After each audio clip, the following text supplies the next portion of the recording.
Hello, hello. How's everyone doing today? Let me just slide right in. Ooh. Hey, how's everyone doing? So this, as M says, could well be a total scuff stream, but I tested just before going live, as usual, and I played this before, and it worked fine before, and then suddenly it's not working today. That whole technology thing of sometimes you do nothing, you change nothing, and then everything's broken. Such as the chat window, which I thought I'd literally just fixed. Chat, hello. Hello, chat window. Okay, what's going on here then? What's going on here? Okay. Okay, is this updating now? Is this working now? Okay, now it's working. And if I test this... I swear I tested this. I swear I did.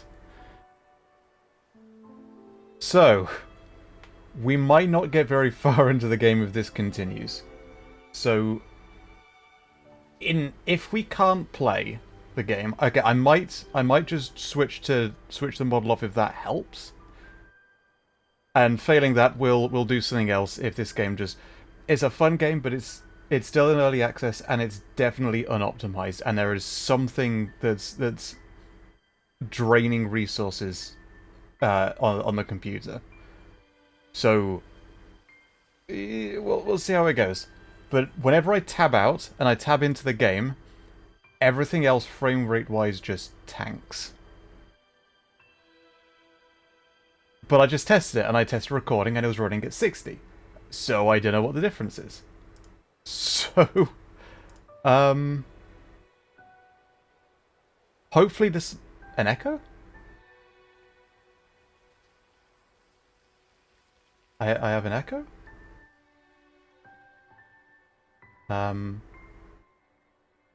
Is there an echo for everyone else?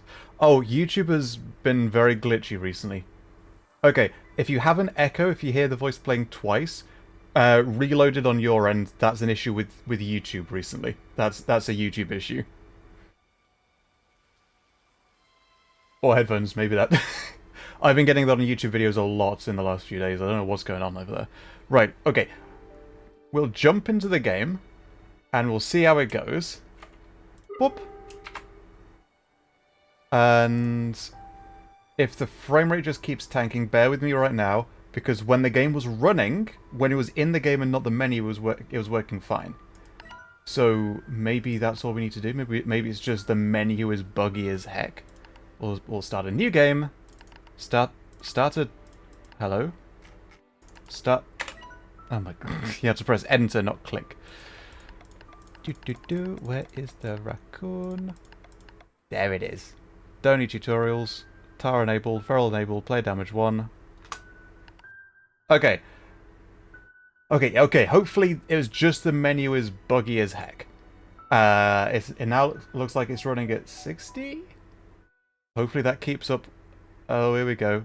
Something's happened with the loading.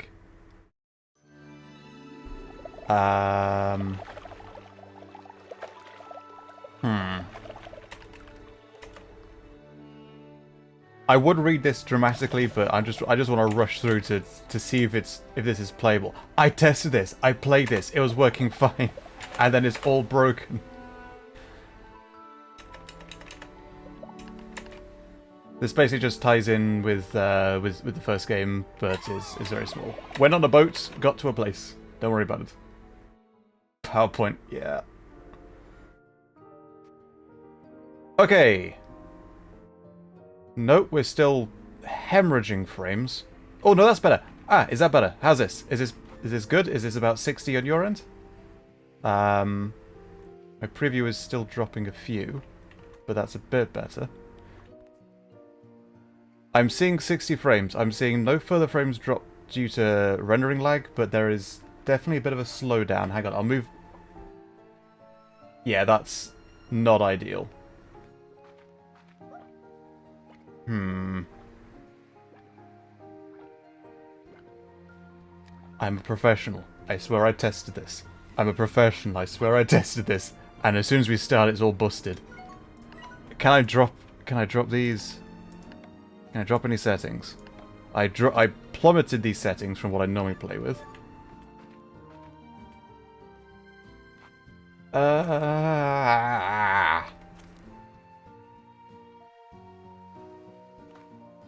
Oh, because I've got a squeezy, I have a high field of vision. Okay, what if I set the frame rate? I'm so sorry, once again we have yet another just mess up on my end. We're literally dabbling with settings while we're live. I tested this, it was working. Like, look, it's smooth now because I've tabbed out, but the game is not optimized and is just tanking everything. Hang on, we might stop stream here for a second. Stream will cut out for a few seconds. Stick around.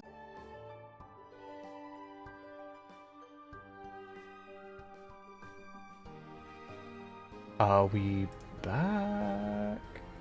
Are things good? As predicted, Scuff returned with a vengeance.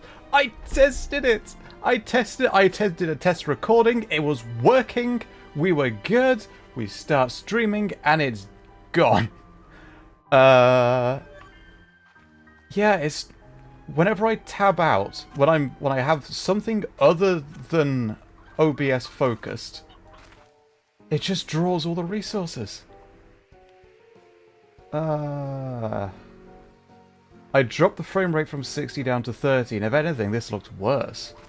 If anything, I'm playing worse now. Yeah, just looking at the model, it's not happy. It's not happy, is it?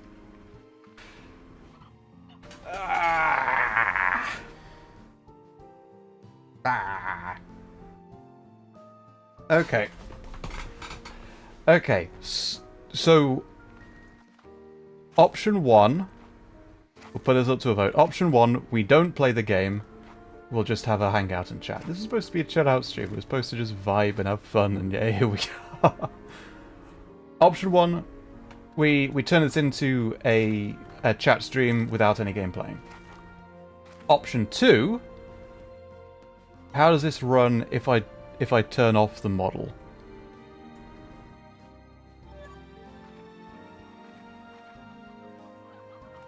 There are still some frame drops. It looks okay-ish.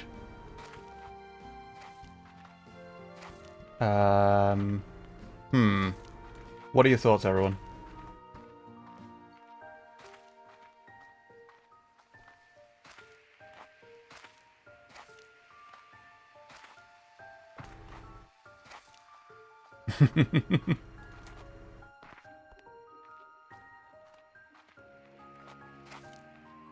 It looks playable, looks great. So shall we just switch to VTubing for today?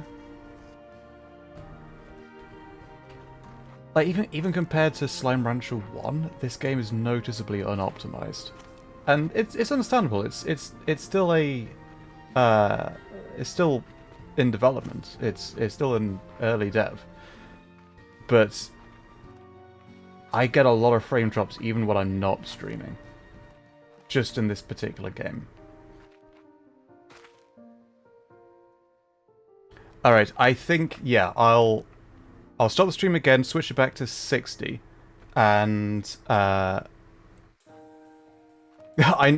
lot in this game. This is a fantastic game, even so far. But yeah, I'm going to switch back to 60 frames per second, so the stream will stop again for a few seconds, and we'll keep the model off for today. Sorry everyone. I'll be right back.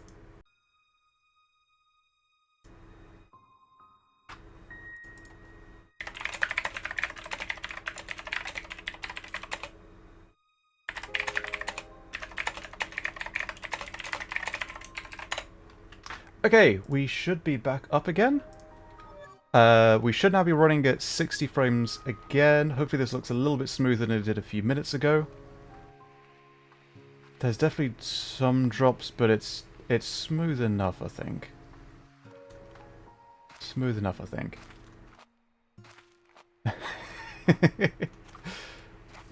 And yeah, give your page a quick refresh because the stop and start of the stream has been will have dropped everyone behind of you. So we'll give everyone a few minutes. We'll start this over again.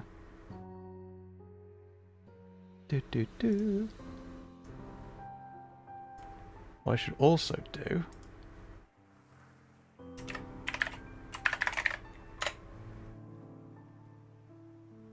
while everyone's oh my god. Alien 361 donating €50 in the middle of the most scuffed stream in a good while. Thank you so much. That's very, very kind of you. I hope I normally say I hope you're enjoying the stream. I hope you're about to enjoy the stream because anyone who's been enjoying so far, I question your taste. Thank you so much. Oh god, where did I save all the things?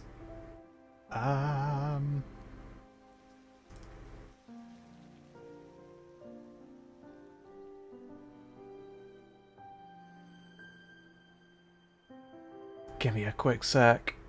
I'm setting up a thing. I'm setting up a good thing.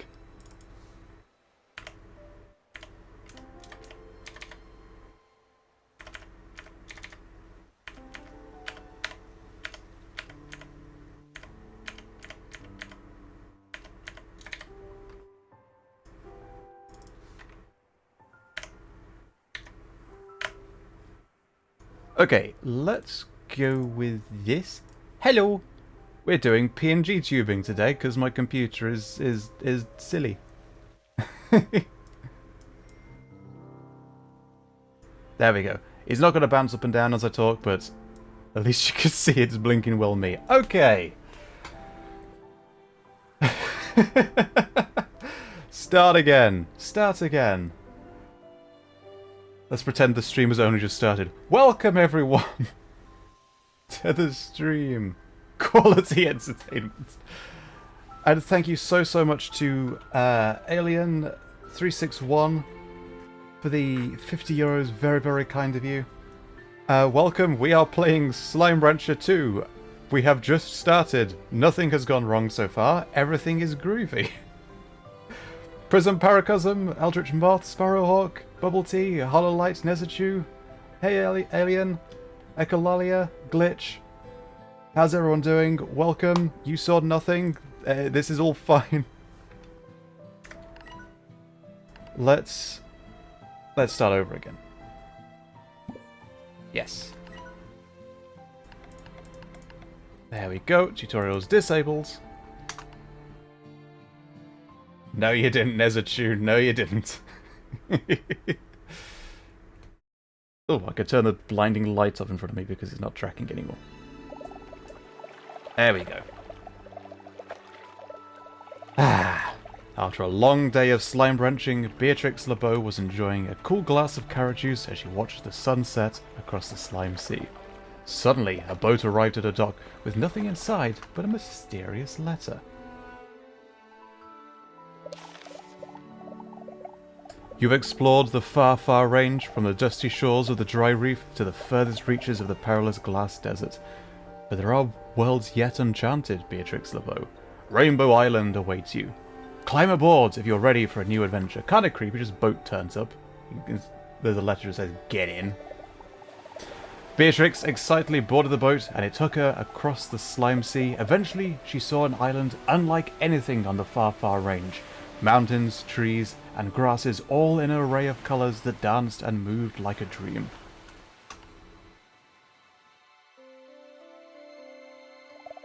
As she explored, she found an abandoned conservatory overlooking the rest of the island. Curiously, it was equipped with everything a slime rancher like her would ever need to wrangle slimes, start a farm, and build gadgets. Oceano, sorry, welcome. And so a new adventure begins. Beatrix tightened her boots, readied her backpack, and set out to explore Rainbow Island and uncover its mysteries. For some reason, the frame rate is horrific during this entire sequence. Even though there's basically nothing going on, it plummeted down to 10 frames. Now we're back up to 60. This was supposed to be a chill-out stream, and we're just panicking about tech. Now we're running. Now it's running properly. Blinking heck. Here we go.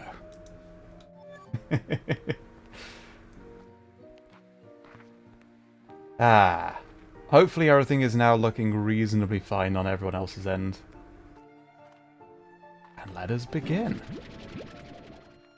Got some carrots here. Let's first of all clear up the slimes. They're just knocking around in this area. Oh, there's some chicks as well.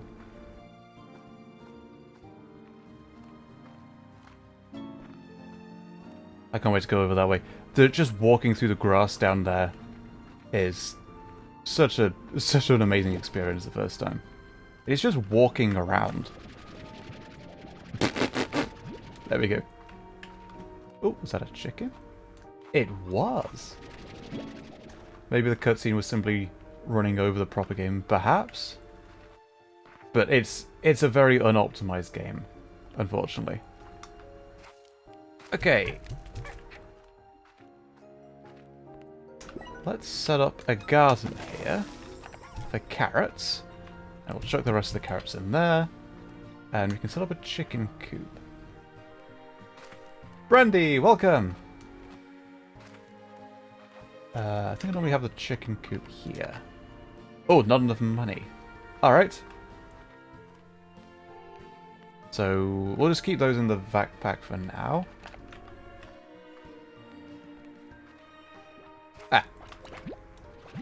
So, for those who haven't played the game before, we are ranching these slimes.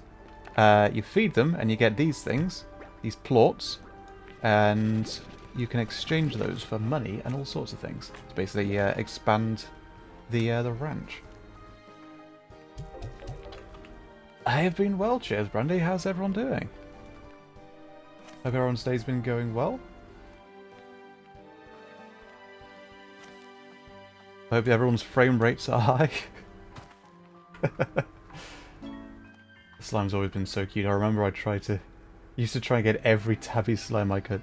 The tabbies are so adorable. Get these.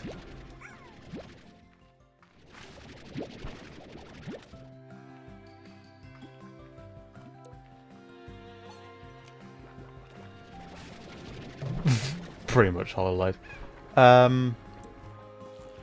Oh, by the way, I did boost up the volume a fair bit before we started, so it might be a bit louder than usual. It looks it actually. I'll drop it down a bit, but there's not much in the way of like loud noises in this game, so we should be okay. It doesn't need to be as quiet as you. Chicken, get out of here. These guys are new and they are adorable. They're the bunny slimes. Let's get you guys.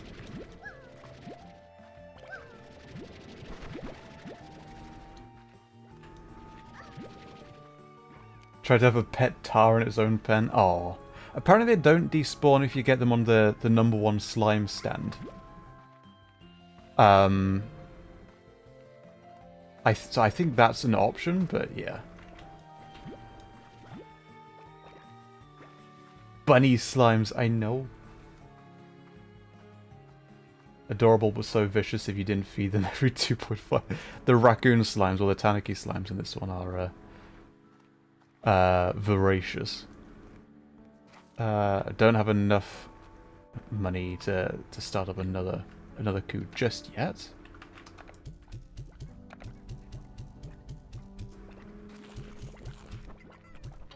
There we go.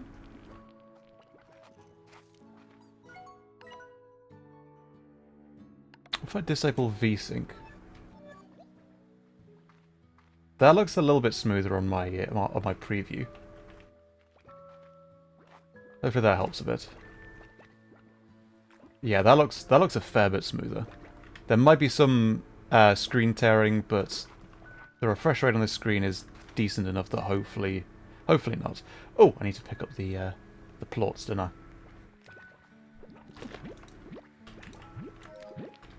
Yeah, they'll get to the rest of these carrots, but the slimes are a bit full at the moment. They're all replete.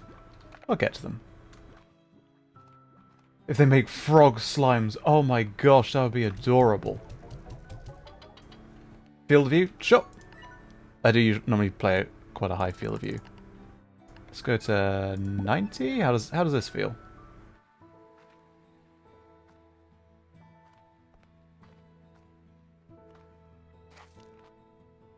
I think you need 250 coins. Yeah. So I'll gotta pick up a few more. Give us the frogs. Pick up a few more plots out here. No more Quake FOV. Moth slimes. Oh. There's like the phosphorescent ones that I guess we'll see in a little bit.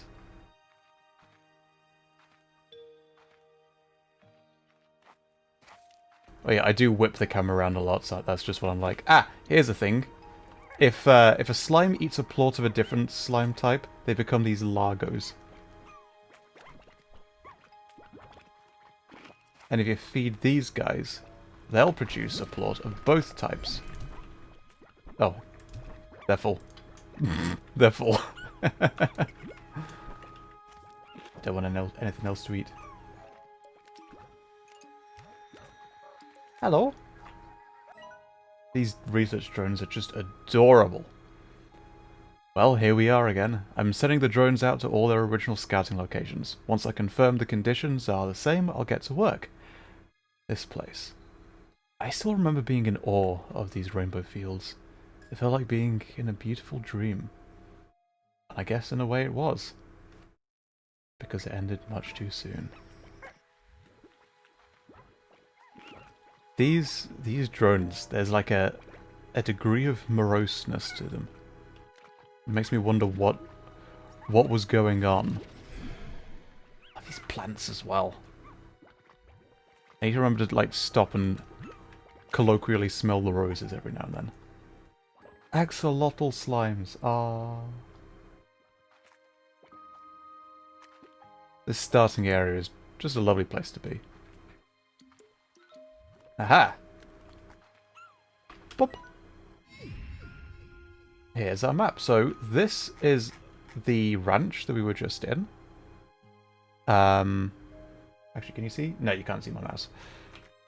We can expand to these areas, the north, east, and south, and we're moving out this way.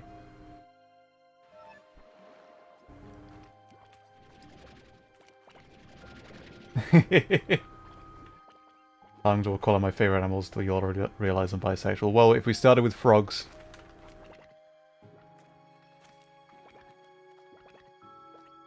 Frogs are awesome. Have the... Ah! Actually, get rid of the carrots. Pick these things up because they'll go for a little bit more. These are important for getting upgrades. But we don't have the necessary upgrade for them yet, so we'll come back to it.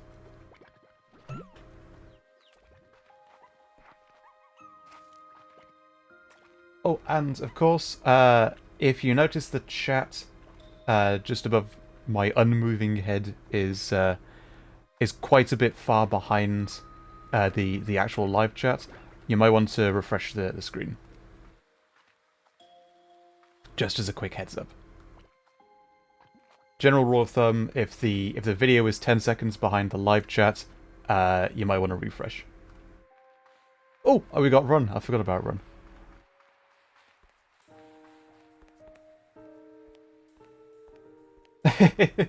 The radiation slimes. They always look so surprised by everything. So we could see the pink ones are always the cheapest because they're the most common. It's becoming night, so we'll be able to see the phosphorus slime soon. Let's set up a corral here But there were the cotton slimes. There we go.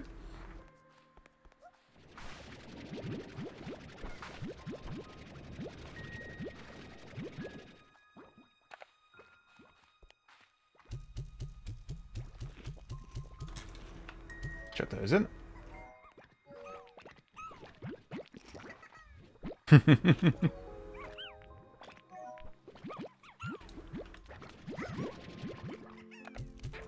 I'll put the rest of the carrots over here.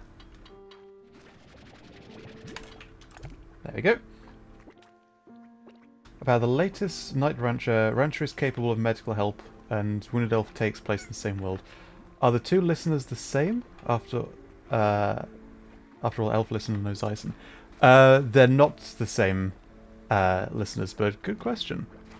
So of the quote unquote self-contained stories, as in the stories that aren't in Mitch's world, Rancher and Knight and Wounded Elf do take place in the same world as each other. So you'll notice they have the same series banner color as each other, the same shade of blue.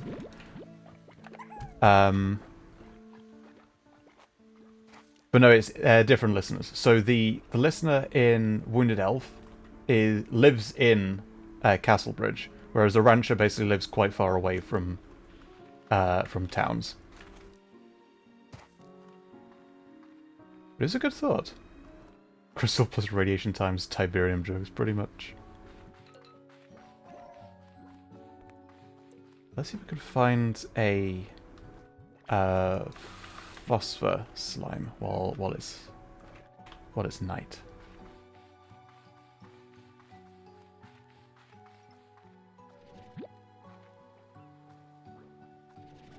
Oh.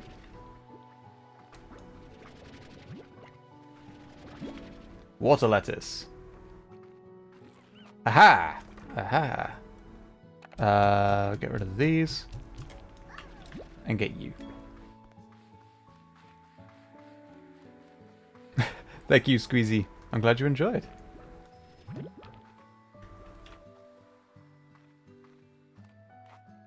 There was a lot more in that audio by way of sound effects. It did take me a fair bit of time to get it sounding how I wanted.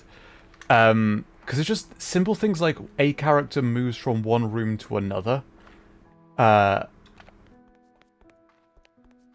A lot goes into that to make it sound like the characters aren't just gliding. Can we get... how much is that? 425? Oh god, no, not enough. Alright, we'll keep the phosphor slime in here for now. And set up a plot for water lettuce, because these guys like water lettuce, don't they? I believe so. Water lettuce, yeah. So if you feed cotton slimes water lettuce, they'll produce twice as many plots. Boop. Victor Humphreys. This is one of the side characters from the first game. Hello? Hello? Beatrix, do you read me? Testing, testing. Perhaps you are lost at sea, taken away by that mysterious boat, never to be... Oops! Nope, just forgot to turn the display on. Nice to see your face again, Beatrix. I have missed you greatly, my dear friend. And while I am excited for you to partake in a new adventure, I already have data that might complicate things. Last night, I received a message of some sort from some sort of artificial intelligence program. It's written in code, but not one I recognize. I'm in the process of analyzing it. But I am certain that this message was sent from where you are now, the mysterious Rainbow Island. So, to recap, a mysterious boat takes you to a mysterious island, and I receive a mysterious code from said mysterious island. It all seems quite... curious. Well, I've got work to do, and you best go get exploring. Get to exploring. Oh, I almost forgot. Take this home portal. It should make the early stages of your journey easier. Heck yeah. Take care, Beatrix. We'll be in touch. Throw a bit. Yeah, that and the research drones are how lore is delivered in this game. Boop. Don't eat the bunnies. Don't eat the bunnies. There's no sense in upgrading those just yet.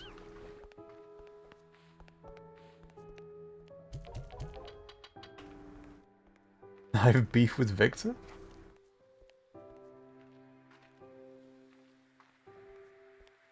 Actually,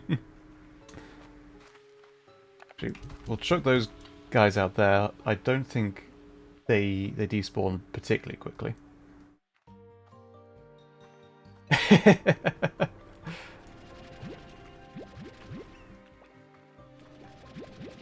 Right, I might as well go around and and pick up plots from the wild.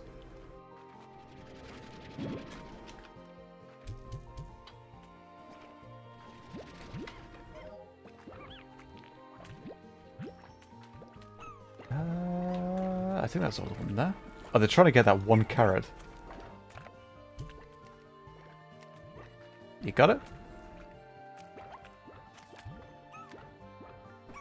Oh, none of them are hungry. None of them are hungry.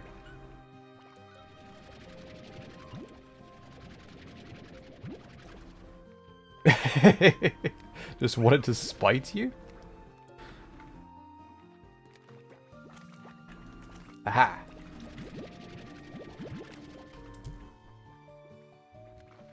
Yeah, you hungry, buddy? You hungry? You want a carrot? Nope. Okay, I'm just firing carrots at him.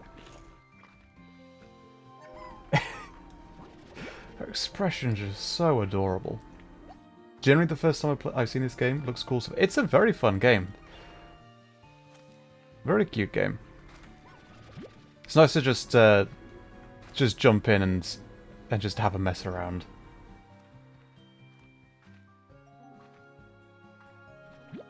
Just a very chill game. How long till the tar guys turn up? Hopefully not too soon. We've only got 2 types of slimes ready at the moment. The phosphorus slimes are a bit rarer. So as long as these Largo guys don't eat plorts of the wrong type, then we should be good.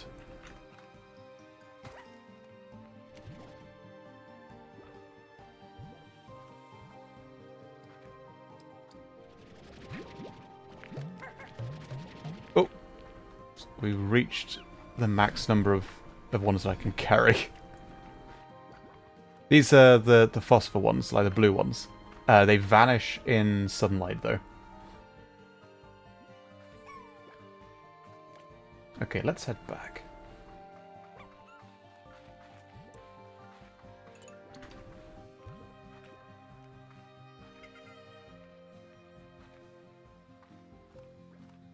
Just notice how most of your audios are reverse slash comfort, but have you ever thought of discomfort? Feels like you should make... You could make really good villains or a baddie. I have considered it. I have voiced a villain for a friend in an audio that's not out yet, so I won't give too many details away. And that was fun. It's not usually my kind of thing. Like if I want to do a villain audio, I don't want it to just be a villain. I want something else to be going on as well. I guess the most uncomfortable audio I did was probably the zombie survivors one.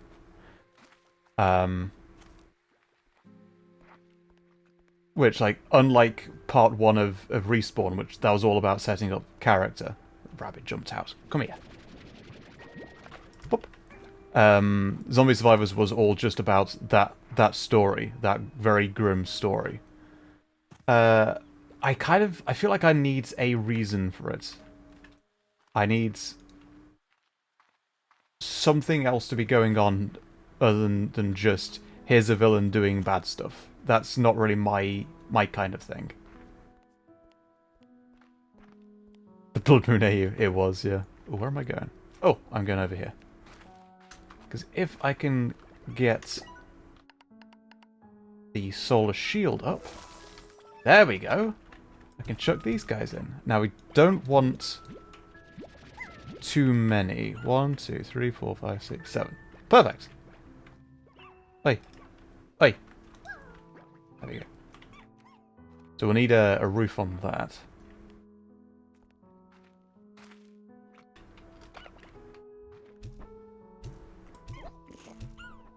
But yeah, so these guys should now feed on the plots, and there we go.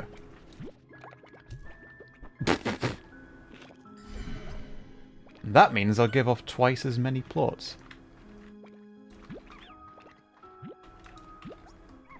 I do need to get a roof on this, so I'll need to rush out and get some more money.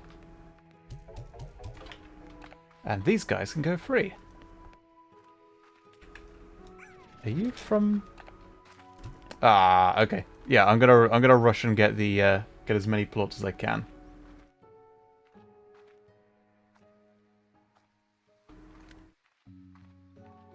Whoop.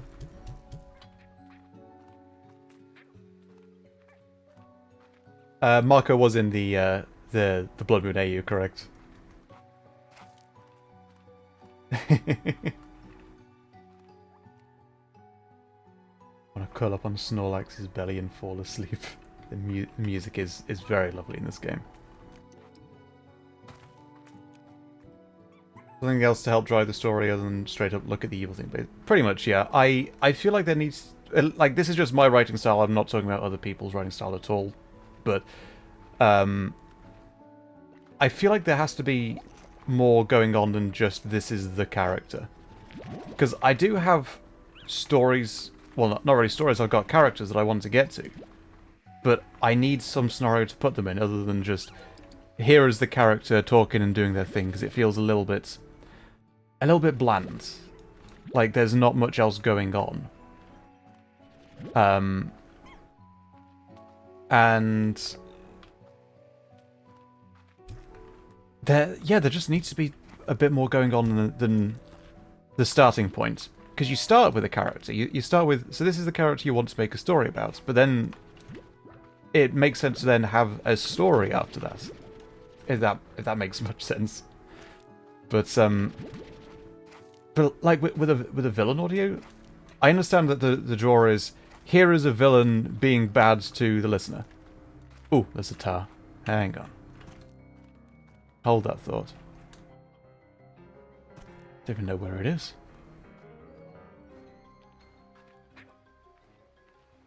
There's the boat we arrived on.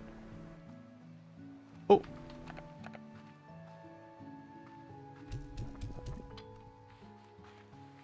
Let's see if I can find that tar real quick. Unless it's gone. Oh, there it is. Come here. Get out of here. And you. And Blinking Well Scrum. There we go. Yeah, sorry about that. So, if you have a villain character, the starting point is like, here's a villain being a villain to characters who are essentially the victim of, or victims of the villain. And that's all well and good, but I feel like there's not enough going on there. Here's a character being that character in a scene in which that character would be expected to be. It just feels a little bit surface level. Like I need something else to have there. So, like, for instance, I have another character that I'd like to get to, that just doesn't have a scenario yet, so it just doesn't feel right. And I very strongly go off of feeling when I'm writing stories. Like, does this feel interesting? Does this feel fun? And so, like, with this character I have, there we go. I have the character, but I don't have a scenario to put them in, so I could just have... Ah, he vanished. Okay, I'll sell these real quick and see if I can afford it. I could just have the character be the character just as they are, but there's no development there. There's nothing that changes. It's just them being them, and then the audio's over. I feel like I at least need something a bit more than that. Okay, high walls. And can we get this as well? No, we need more for that. But hopefully that helps a bit. Like, if there's a villain redemption, not all villains need to be redeemed, but that's at least something else going on.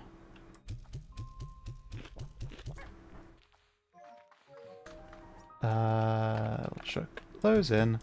Now we do need to get a few more slimes to go back in there. Sorry, I missed a few things being said during all of that.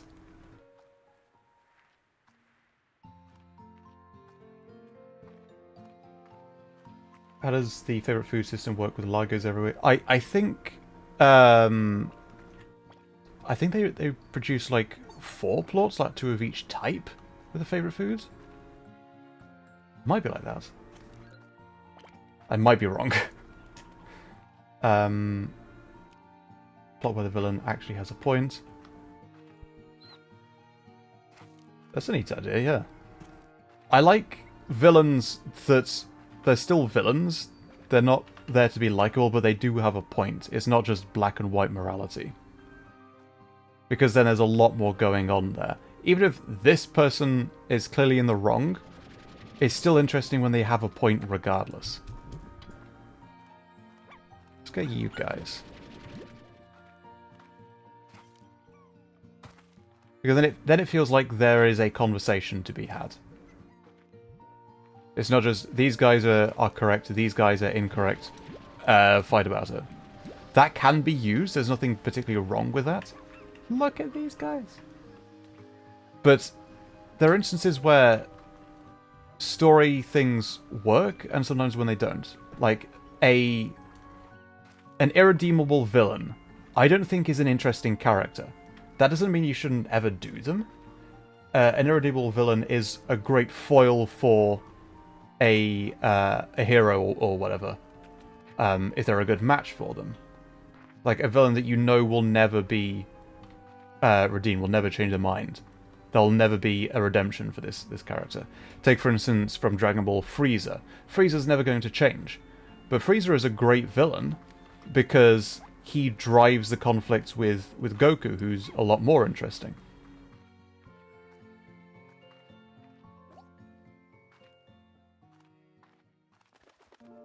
The meat of the story, basically, yeah.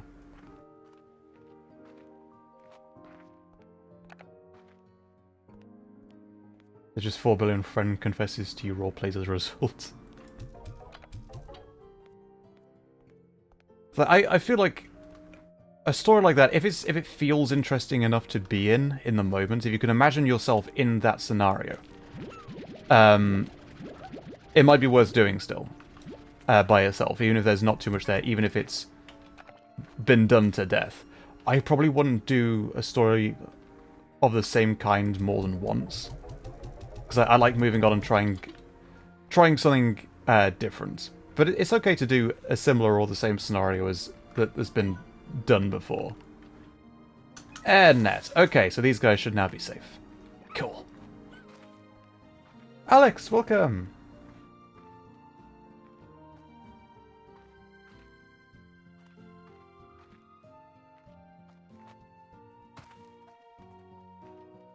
By doing the wrong things for the right reasons, pretty much, yeah. Ah, my voice cracked.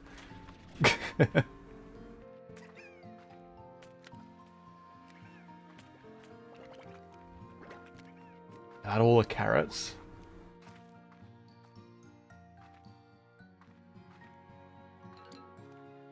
There's no point in getting the tabbies just yet because we don't have a coup for the chickens. And actually, there's no point in getting these chickens because there's a different type of chicken that might be better to get. Let's get some food.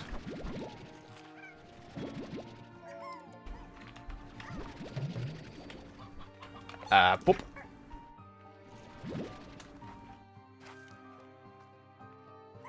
Collect these, and I'm sorry for lagging so far behind on chat.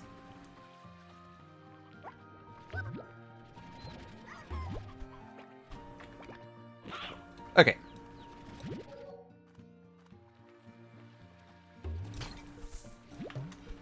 So we can't pick these up yet. We might be able to get the upgrade for them. Let's go give it a go. Irredeemable villains can be interesting when placed opposite heroes who are desperate to believe in redemption. A great villain is one that is a good counter for the type of character that you have as the protag.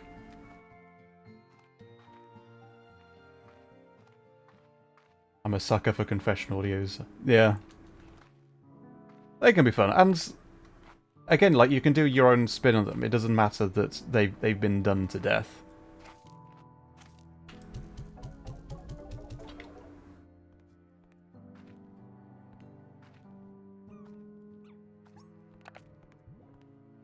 So, the cotton slimes won't eat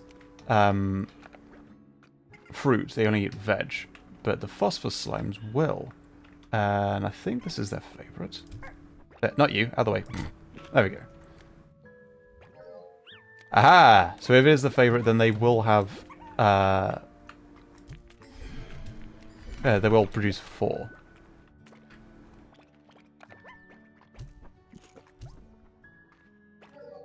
There we go.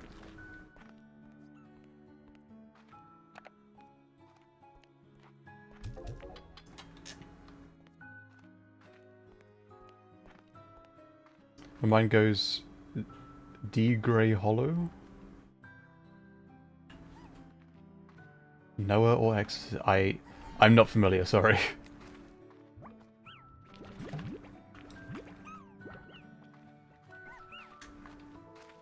It's like ever seeing how the generic Paragon hero acts against a villain unwilling to change, generally where those heroes can get much more nuanced. The writing can back it up anyways. Mm-hmm.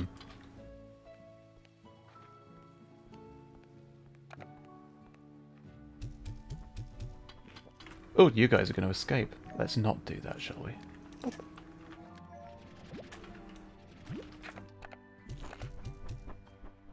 Oh, actually, cube. Give me the cube. Let's plant the cube.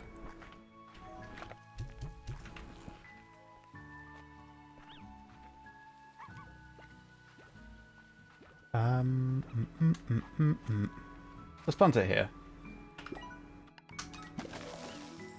Boop.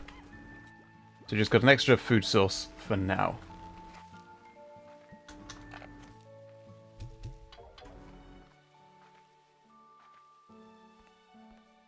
If the villain has a point but is trying to change some corrupt thing, such as a hero league that saved people from money in the wrong way, it can make the hero listener think about what they do. There's definitely a lot you could you can do with the interplay between heroes and villains.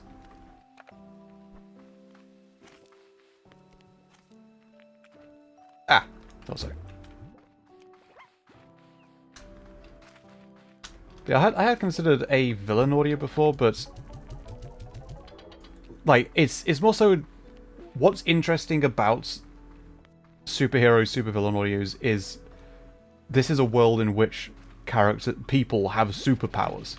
That's interesting. So I tend to start from what's it like to be in this world. Usually more so often than here as a character archetype. Or if I go with it, here's a character archetype, you move from that to what is it like to be in this world. And the interesting thing about a world in which superheroes, supervillains live is the superpower part of it. Less so than you're being terrorized by a bad person. At least to me, that's the interesting part.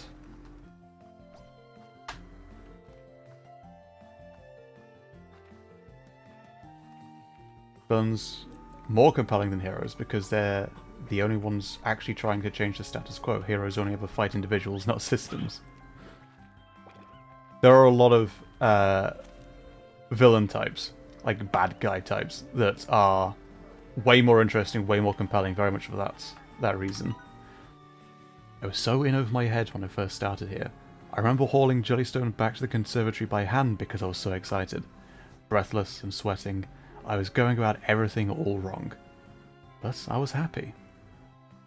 There's little time now, so I'll need these refinery links if I'm going to be efficient.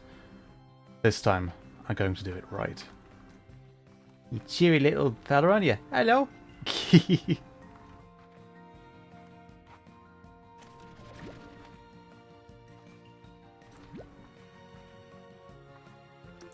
Whoop! Here's the tabbies.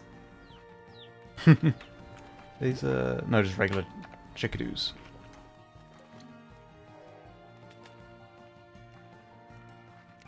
I like villains that are just evil but have some sort of personal reasons for it. No greater good, where the end justifies the means, but maybe wanting to protect someone taking care of them. At that point, even if they're a villain, you can understand where they're coming from. I feel like that makes them more compelling. That doesn't mean that that's the only type of villain that works, of course. Like, a villain that has no reason, they're just like a force of nature villain, still works, but only more so when they're playing against the protagonist. So you can still get them to work like that. But if you want the villain themselves to be compelling in and of themselves, something like that, yeah. Right. I'll try and make a farm for the stony hens.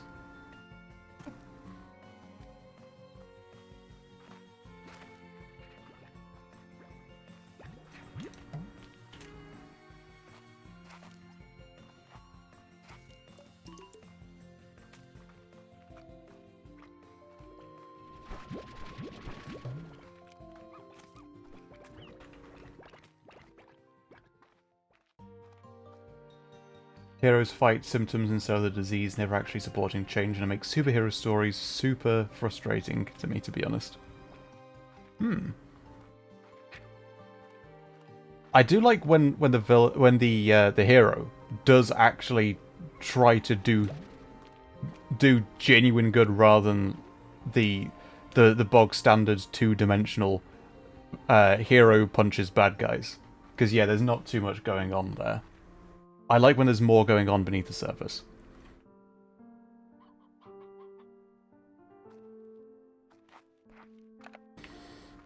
There we go. They've all turned into Largos. Actually, there's no point in using the carrots on those guys, is there? Should really be using the other stuff. Okay, can we get high walls for this? Not enough bucks. Okay. Whoop. Still not enough.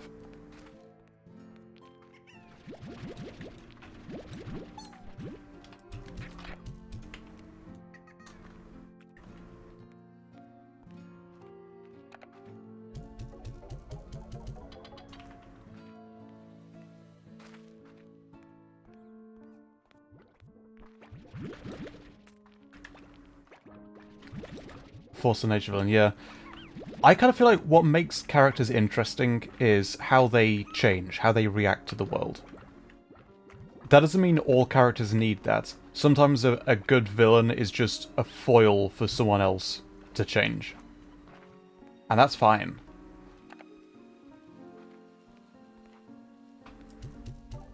Make them so painfully naive that it just hurts. Most heroes. Yeah.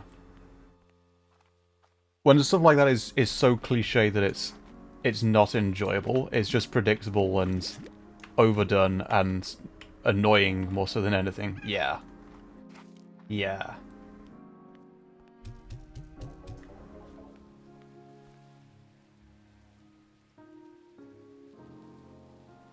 I don't care how good your action scene is anymore if there's nothing meaningful happening.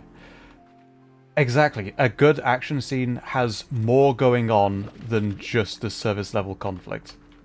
I saw a video series a while back about an action scene in comparing Halo 5, which needed a better direction during development, shall we say, with fight scenes in various films. And yeah, it's just the fact that there's more going on. If you've got, like, the fight between... Let's take Anakin and Obi-Wan at the end of Episode 3. Spoilers for Episode 3, but it's been more than 2 weeks. It's more than just the big epic fight. It's also this emotional showdown between former Master, former Padawan. Culminating in... you are my brother, Anakin. I loved you. This is more than just a fight between two people who don't like each other, who are against each other. It's a fight between these two people who care about each other as family, but having to fight now because they find themselves on opposite ends of ideology. It's not just the bad guys are the bad guy. There are bad guys who are just the bad guys. Like, you're not expecting the Emperor to be redeemable or anything. You're not expecting him to have much more reason than just he's the Emperor. He wants power. But he's not the interesting one in that. It's what drives Anakin. And his descent into darkness was driven by his love for Padme. And that makes him a lot more interesting. And because they're on opposite ends of this, because Anakin loves Padme and is trying to save her from death, that forces him to be against Obi-Wan. That's interesting because there's a fight going on, but there's more than that, than just the fight. Go to Halo 5 Guardians. There's a fight scene between Chief and Locke. And they're fighting because Chief is fighting because he's trying to go somewhere and Locke is in the way, and Locke is fighting because he was told to. There was no tension in that scene whatsoever as a result. Mochi Miles. Well, what do you know? Beatrix LeBeau off on another adventure and didn't think to take her good pal, sometimes rival, and forever mentor, Mochi Miles. Seriously, B, next time you go running off too dangerous, oh, that's what threw me. Too dangerous. You go running off to dangerous. That's what threw me there. To dangerous, uncharted territory. Could you at least give me a heads up? I like to be there for you in case you need me. To help collect all those valuable resources that seem to be scattered all over the island. What? You think I wasn't going to do a little recon of my own? Well, got a surveillance satellite so they can't snoop on stuff. Wink. Anyway, be careful out there. The island gives me a weird kind of vibe. So I'm going to keep poking around. Oh, and since I know you're starting from scratch out there, take this refinery link. Should make things easy for you. I'll just put it on your tab. Later, Tater.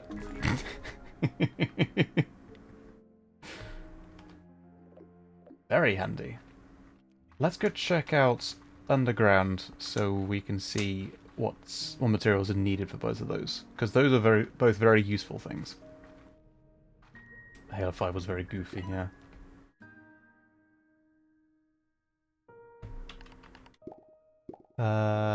Here we go. Jellystone, cotton plort, deep brine. And we need the upgrade. Resource harvester, cotton plorts. Okay, that's the important thing we need to do next. Whoop.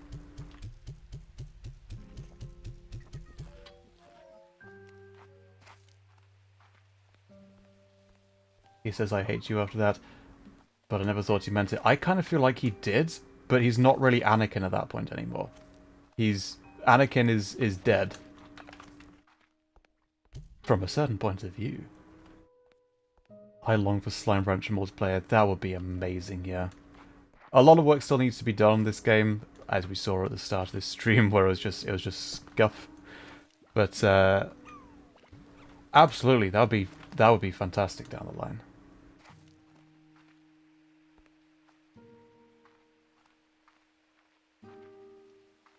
I think the mindset of fight scenes can't be interesting is what originally drove me to enjoy writing.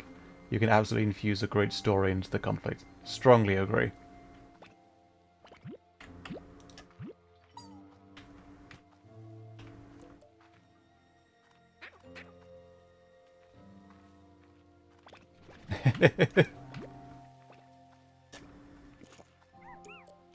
It's a very soothing game. If you want to kick back and have a nap, feel free. I'd love for this stream to be just like a chill out stream. This is why I was a bit annoyed with myself at the start with how bad things went with the stream not working. Because I wanted it to be this is a chill stream. This is a great game to chill out to.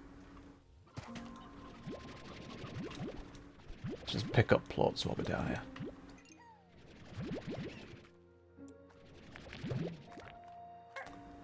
Okay. Pop. Thank you. Where is it? Ah, I picked it up. Okay. Okay.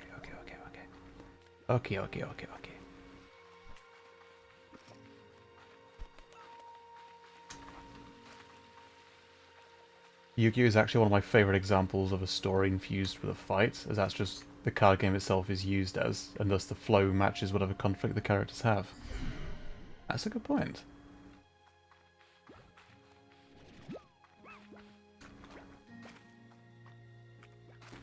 Okay, there is an item collector over here. Could throw these into.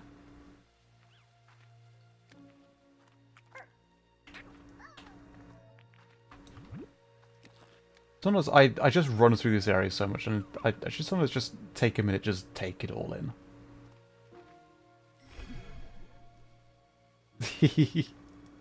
They're adorable. Which Yu-Gi-Oh is your favorite? Yeah, OG. I mean, come on.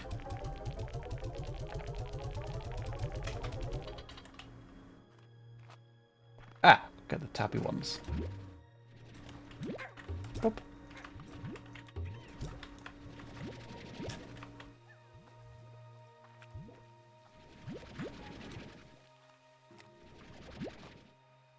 Pick up the last of these and head back.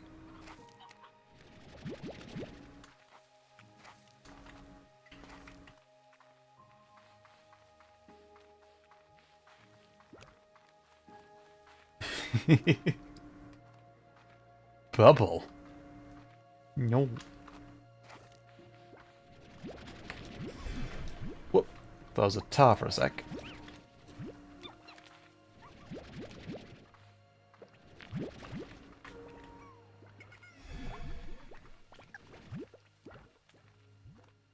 With the more foresty biome in the previous game, are getting Firewatch vibes. I've actually never played Firewatch. I'm not actually sure what goes on in that game.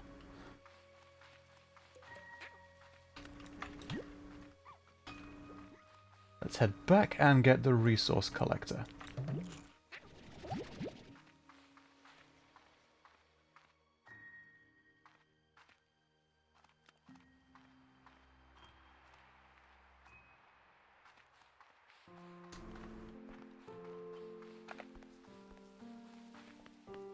Okay, let's chuck these in.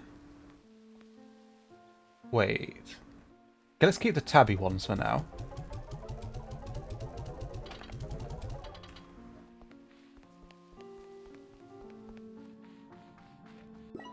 And resource harvester, yes.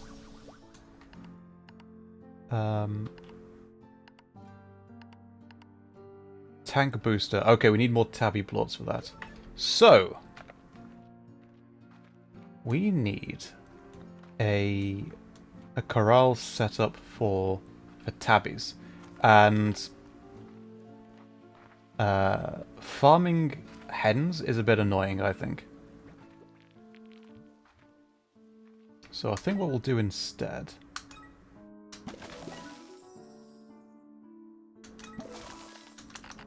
Oh, not enough. What we'll do instead is get these guys...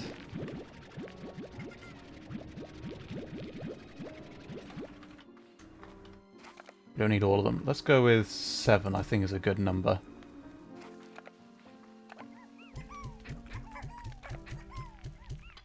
There we go.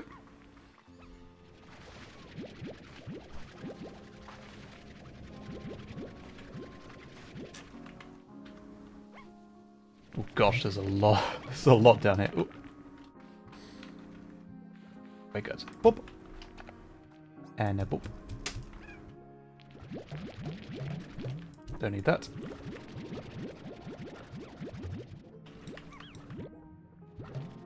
Are there too many Lagos in here? I think it's okay. I think it's okay. We need to get the thing that sucks all the plots out automatically. Okay, makes me sleepy and hungry.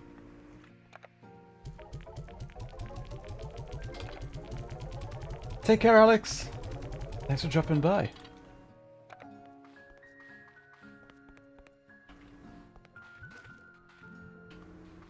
Okay, let's get plort collector and let's not. We don't need the auto feeder just yet. Oh, not enough.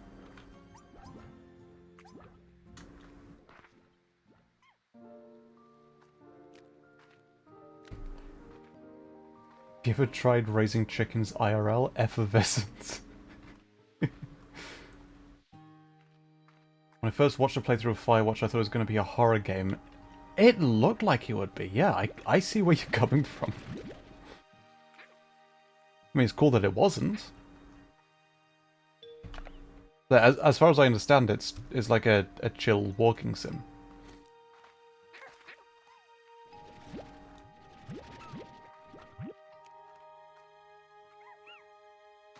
Okay. Whoop, whoop. Now we have the collector. We can get these things, which are very important for all sorts of upgrades. Oh. Da da da da.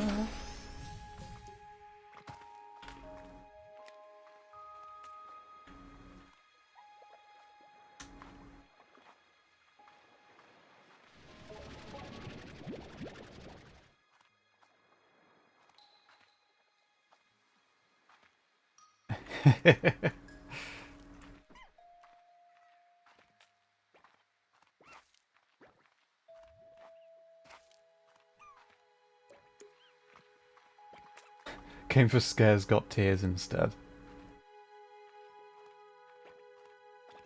Oh, that's to do with the story. I know nothing about it, so maybe just for story stuff, let's leave it at that. So I'm curious if it's worth getting to get around to that game at some point. I know basically nothing about it other than the small amount I've seen. Hey, pop! Look at this pile of bunny slimes. He's so adorable.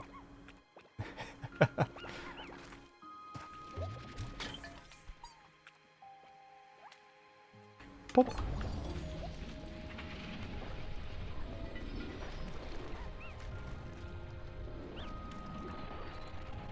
That's activated a teleporter over there. To here, which teleports down here somewhere. There's another teleporter over here, right in the center. And let's see if we can find where... Whoop, there we go. There it is activated.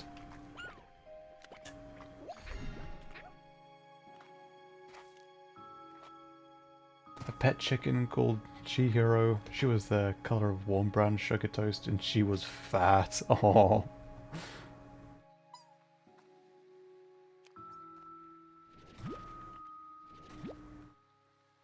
I too become a pile of cuteness when you overfeed me.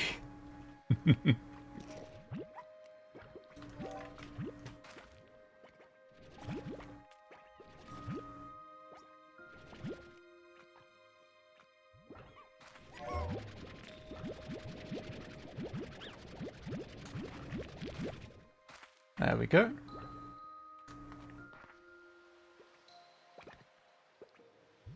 Good night, Raiha.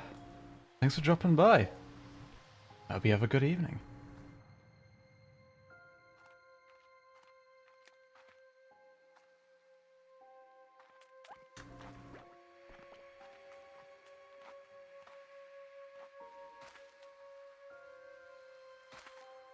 Ah, here's the teleporter. We won't jump through just yet. That teleports over that way. Yeah.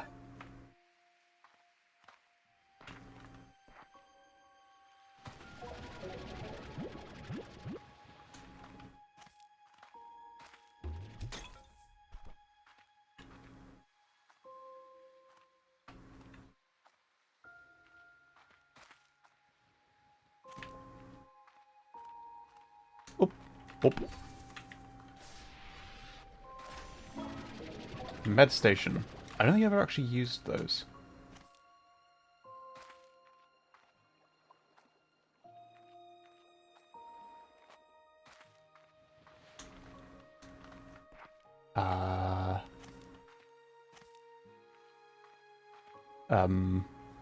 Hmm. How do I get back out? Ah, here we go.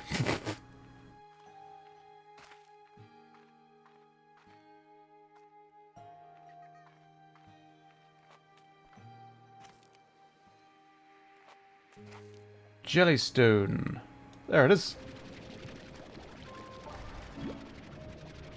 Oh, up. Ah!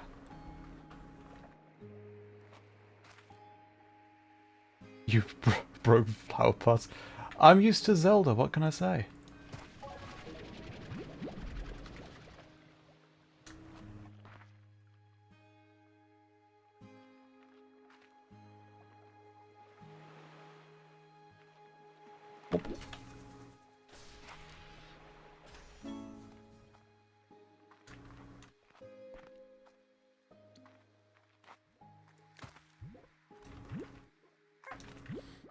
Okay, let's throw these in there. Anything down here? Nope. Ooh, is there anything in the cave?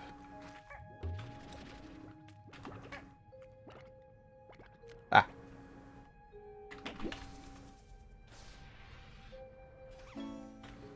Power chip.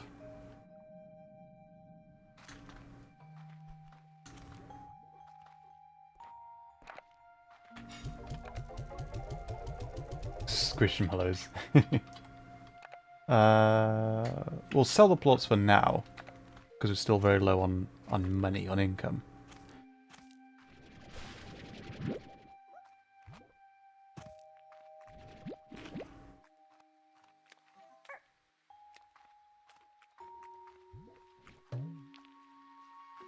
There he is.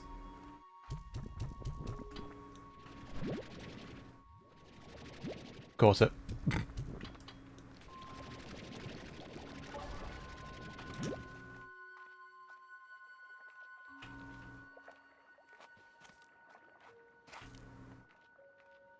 Ah, we've got the extractor, don't worry.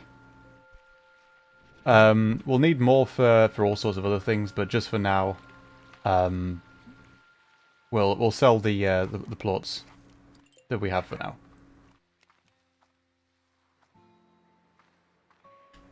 So here is the other teleporter,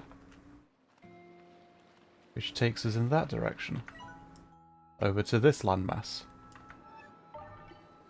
Oh, what's down here? Item.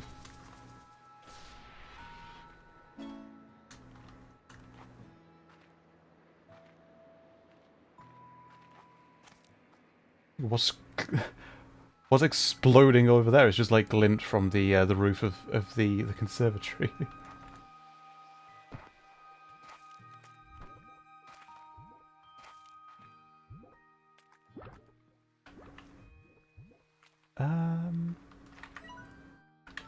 Okay, I can't find any more jellystones. So I think we'll head back with what we've got now. There's more sea brine that we went past, but the inventory is full. The one where your house just explodes.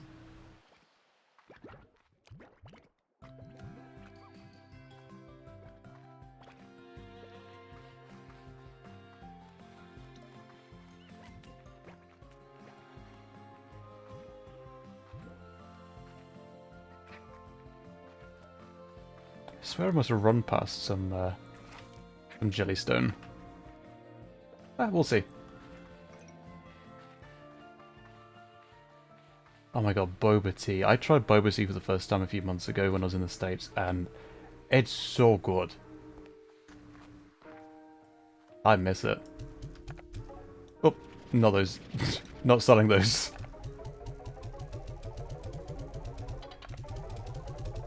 There we go.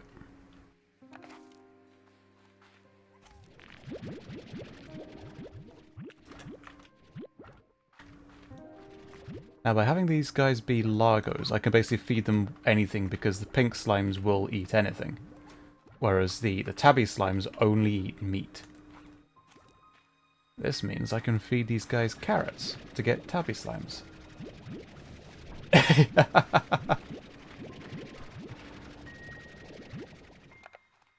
Bubble, I thought you were going to sleep. There we go.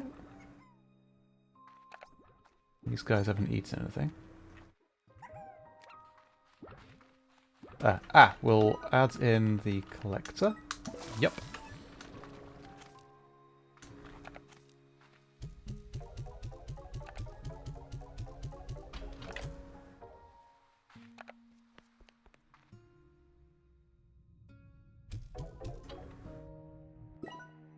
So the small thing we've been throwing things into that's like over here, that thing, is just like a teleporter that sends items into this thing.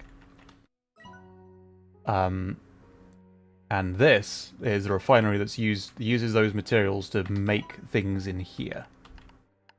It's like I can make a new heart module because it costs money, but I got enough, and I got enough pink plots, but I don't really need those. I think we're good. So, next thing I think we want is the tank booster. Or tabby plots. We can't get that yet, and the extra tank is very useful.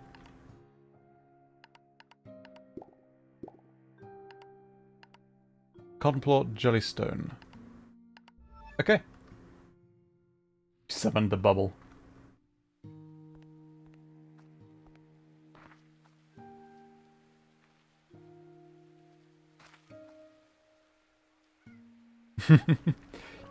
Don't feel like you have to stick around if you want to have a nap. It's absolutely fine.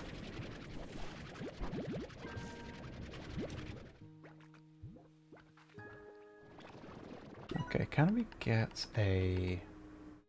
just enough for this. Boop.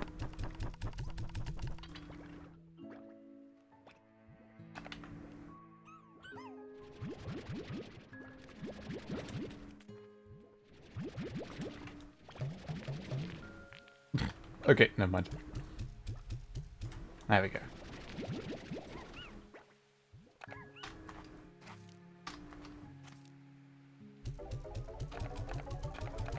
Okay, and we'll keep the tabbies and take it back out to the range to dispose them there as we just go past.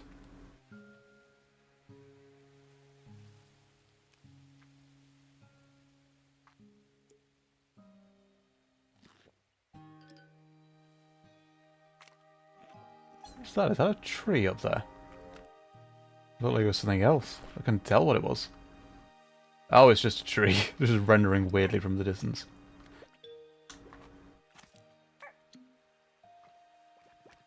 The admins in this game is just delightful, isn't it?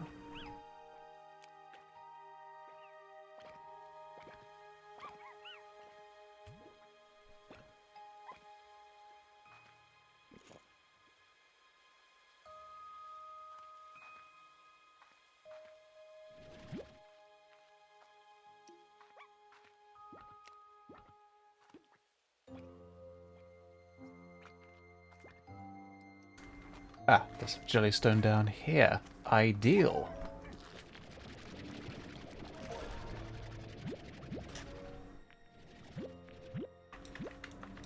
A lot of pink plots over here. Grab all those up. Thank you very... Never mind.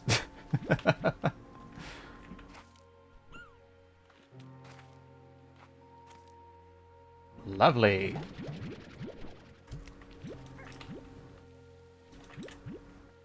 Lovely stuff. Supposed to be ordering pizza. Go order the pizza.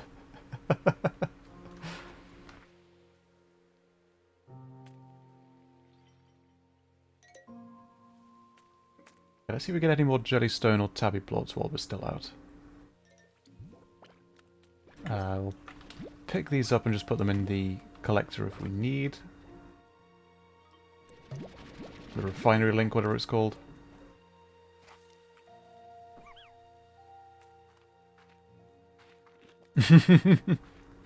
Cotton candy is good.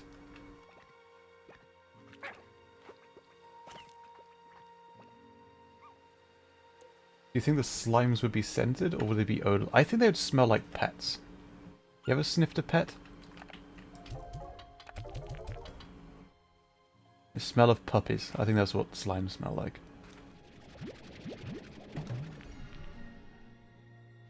I bet the devs have been asked that question before. I wonder if there's an official answer.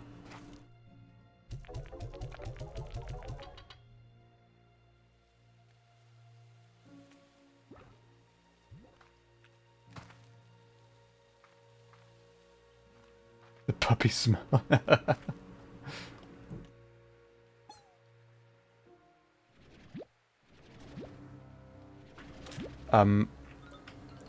That music means there's a tar nearby. Where are they? Ah! Thank you. Pop. Goodbye.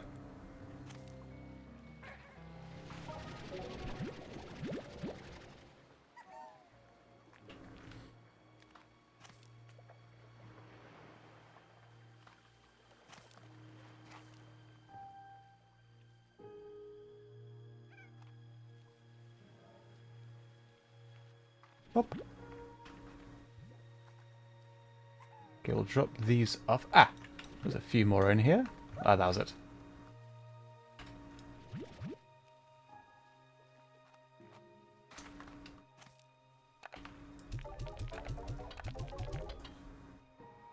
Tar, smell of burnt plastic. That sounds about right, definitely. Burning plastic, burning rubber or something. Ugh. Actually, how close are we to... Yeah, the pink lago. We'll chuck these in his gob before we head back. Yeah.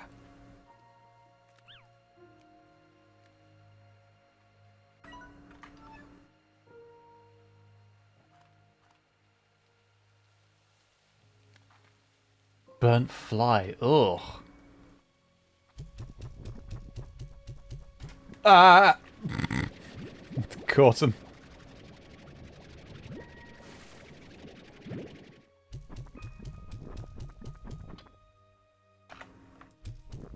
Pink slimes really will just eat anything.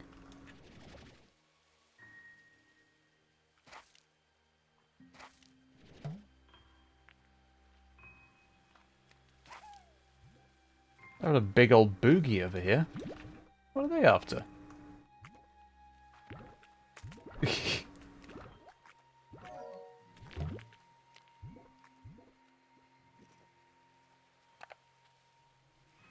Okay, let's keep the rest and see what's needed for making stuff when we get back.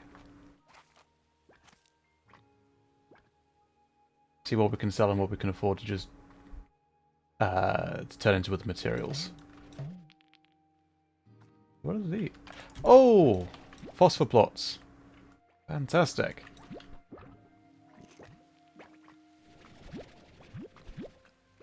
Lovely stuff.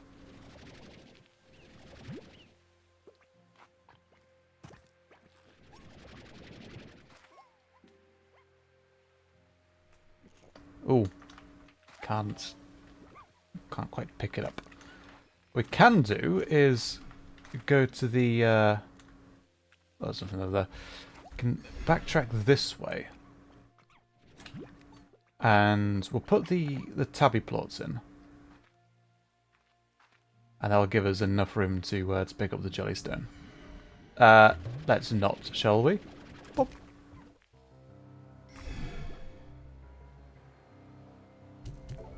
There we go.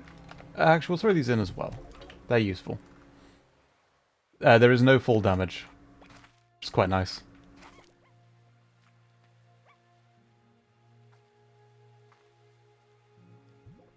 People just burn piles of garbage? Ugh. Excuse? Did you just duplicate? Thank you. Get out of here. Goodbye. Don't need. Have a good one.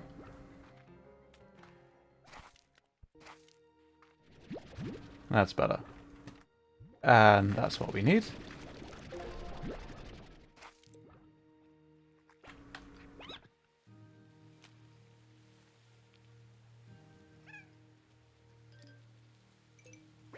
And let's head back home.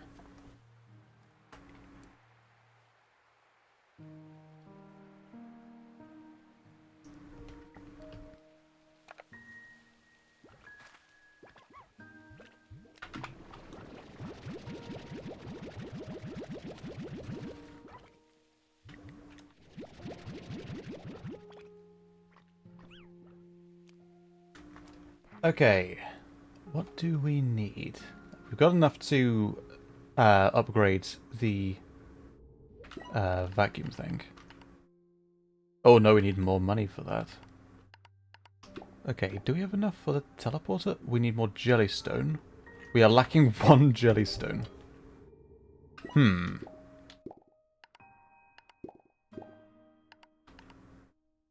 Got enough cotton plots for that. Jetpack, phosphor plots. Okay, we'll sell all of these. Well, throw them into the refinery. And yeah, cotton plots as well. They're useful. And we'll sell the rest of these. Guy Fawkes Night, yeah. No worries. Take care, Nezuchu. Have a good one. Thanks so much for dropping by. Hope you enjoyed. How did you get out?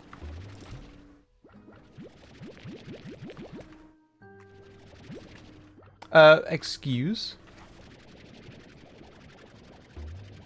Big smirk on his face. Say, yeah, I knew what I did. I know exactly what I did. Let's sell the rest of these. Dave's getting hungry.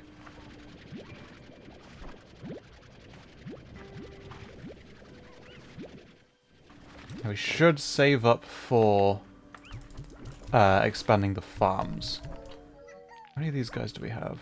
7? Yeah, I think that's fine.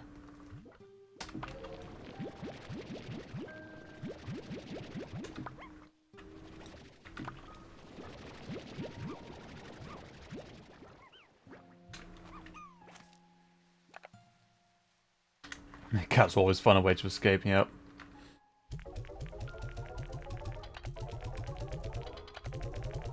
So we need one more jellystone.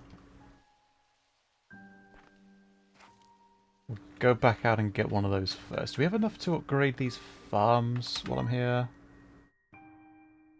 Always yield maximum. Yep, and grow twice as fast. Yes. Let's do that on this one as well. Oh, we don't have enough. Okay. Jellystone. Let's make it daytime first.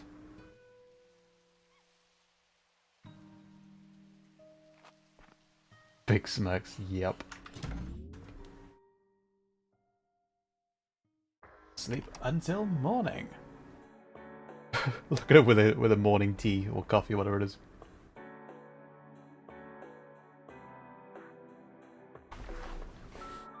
Alright, no worries, bubble tea. Sounds good. Hope you feel better.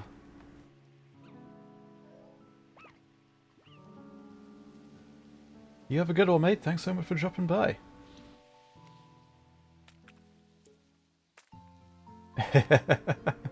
That's kind of the plan with this stream.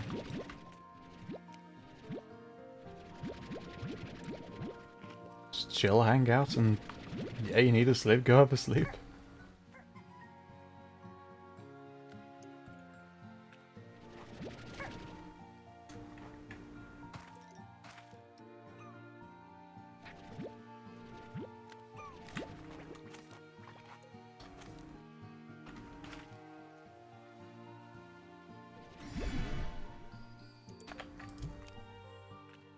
Not hungry anymore.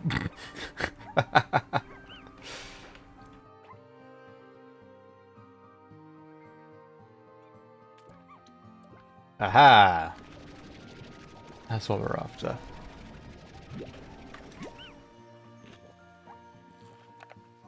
I did not switch to items fast enough. That's a gold plot. Well, a gold slime. They drop gold plots which are extremely valuable. Missed it. Ah well. We'll have another chance.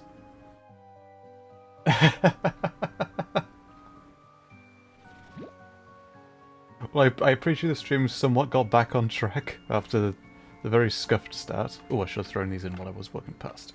Boop.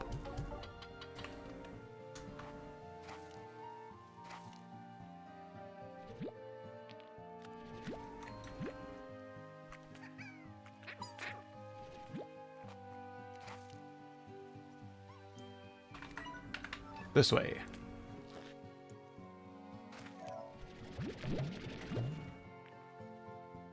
The 13 minutes that totally didn't happen at all. Don't worry about that. Hey, big fella. Want some more pogo fruit? There we go. What?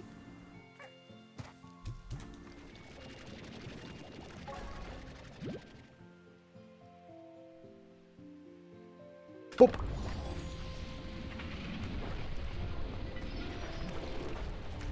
Teleporter activated.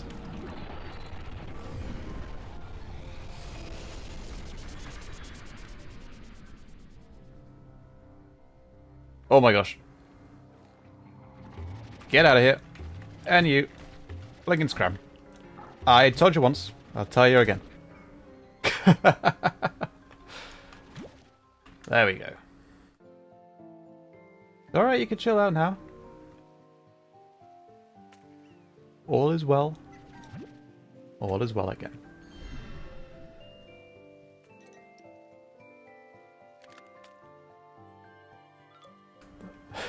The poker fruit does, like, all the food in this game looks absolutely delicious.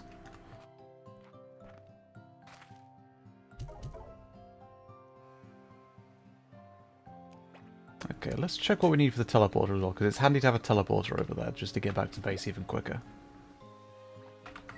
I am going the right way.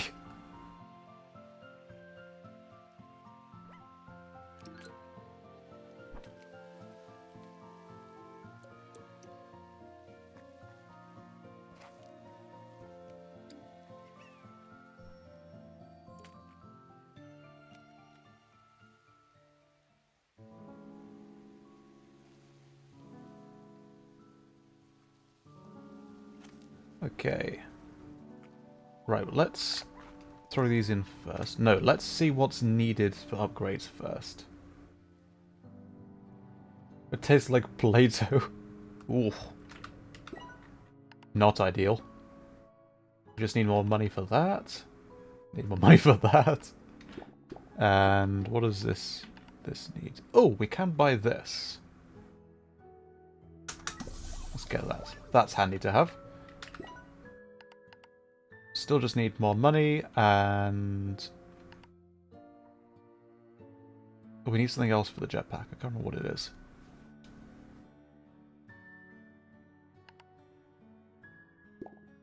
Okay, and I guess we'll sell the rest.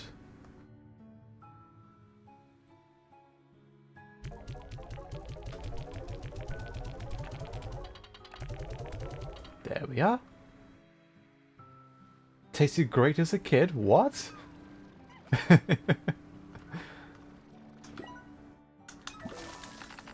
Not enough. Ooh.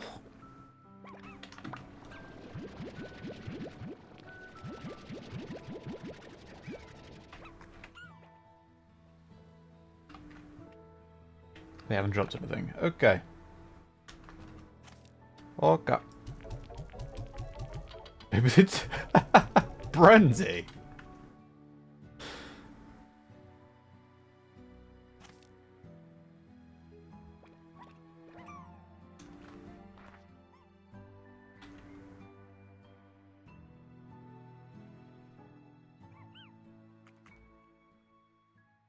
Okay, shall we have a quick explore of another area? See if we could pick up a few extra plots of different types, see if they're a bit more valuable. Head back home and get our upgrades.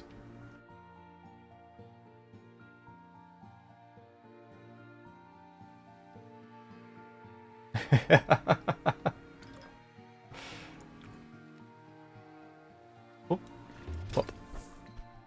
Bit of spare money, that's good.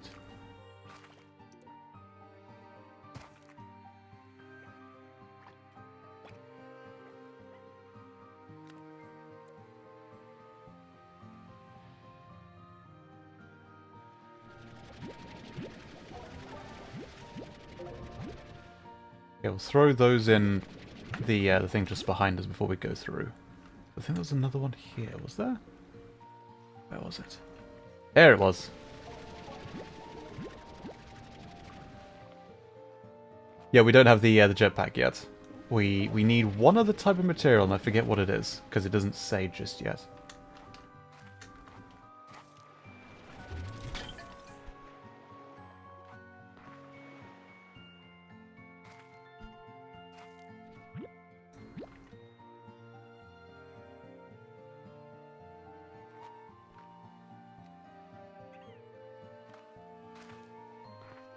Oop, it just jumped right in there. Good thing we didn't. Jellystone. Lovely stuff.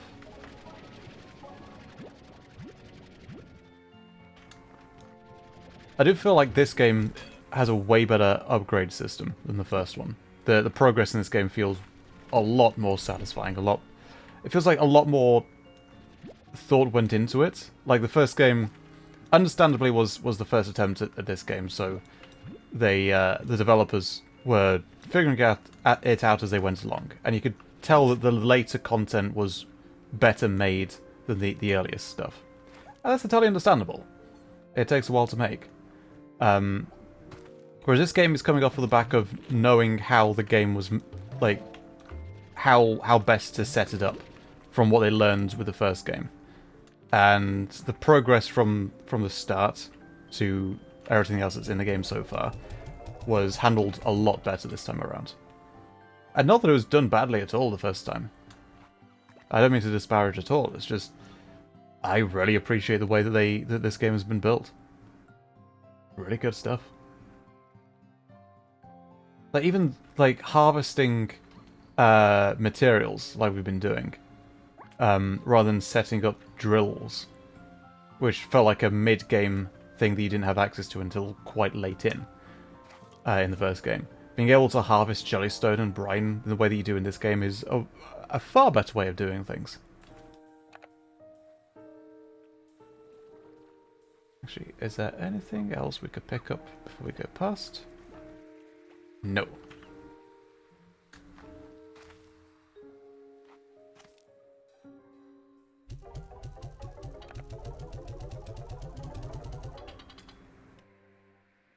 I think we've got enough to upgrade something.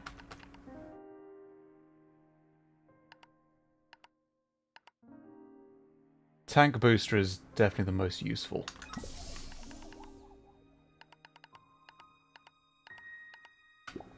That's all we can do for now. Okay.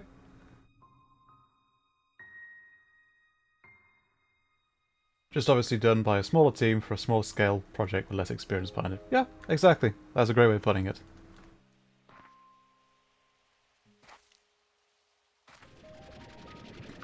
Okay, we'll chuck the carrots in with the pink slimes. Ah, we can't afford that just yet.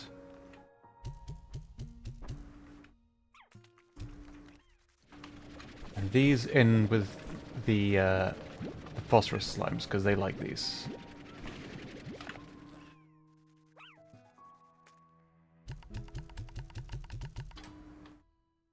Like these as well, so I could probably get rid of one of these crops.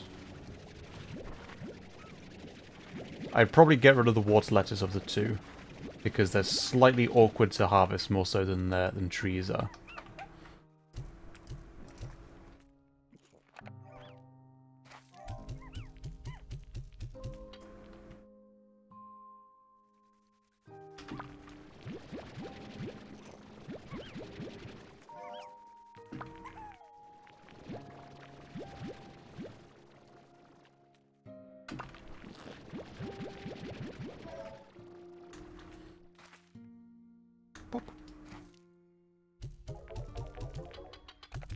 What a third place I could get stuck with the jetpack.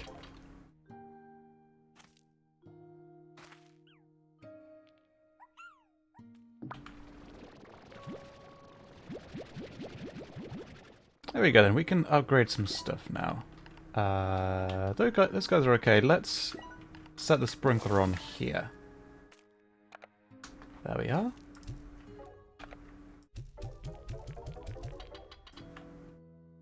First game got updates for a pretty long while, if I recall.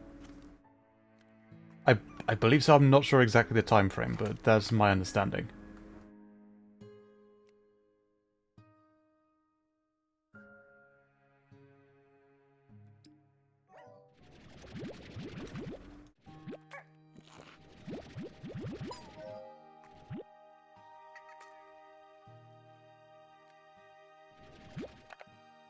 Boop.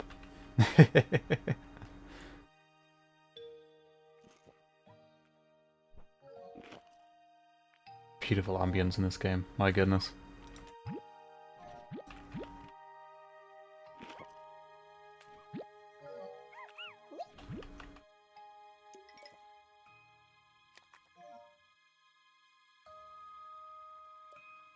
You're right there, mate. You're not stuck, are you? Oh, he's angry. Yeah. There you go. A lot happier now.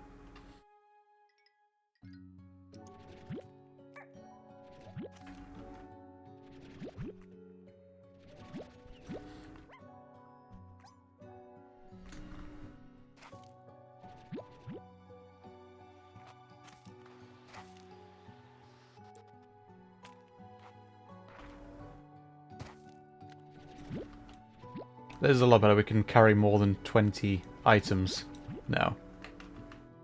Oh, there they are. Don't you guys jump in the water. You won't like that. Yes, that was one of the tabby slimes mewing. Bless him.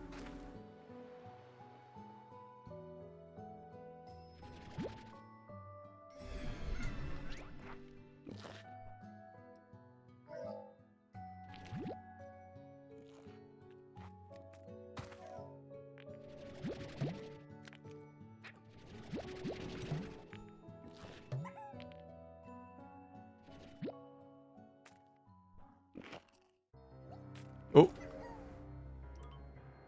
Oh, jeez. 3 of them.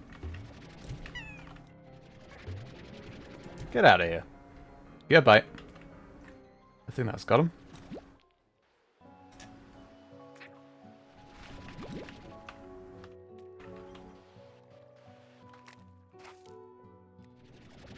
That's plenty to sell. Hopefully this gives us the jetpack. I think it was just money that we needed for the jetpack.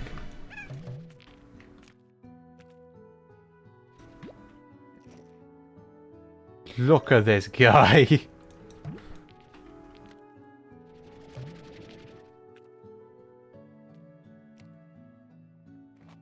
Okay, we can't get the phosphor ones.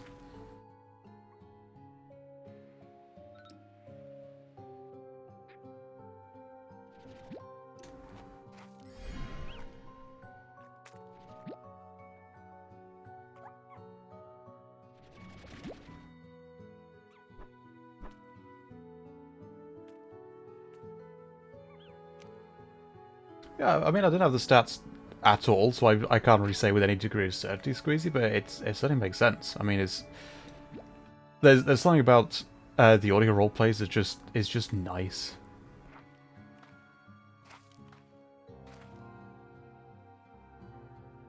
The music got a bit dramatic for a second there. I thought there was a tile we had to worry about, but no, we're okay. We're good. I feel there's a reason why there's a lot of people like just comfort audios. It's good to have something like that to listen to. They can be very beneficial.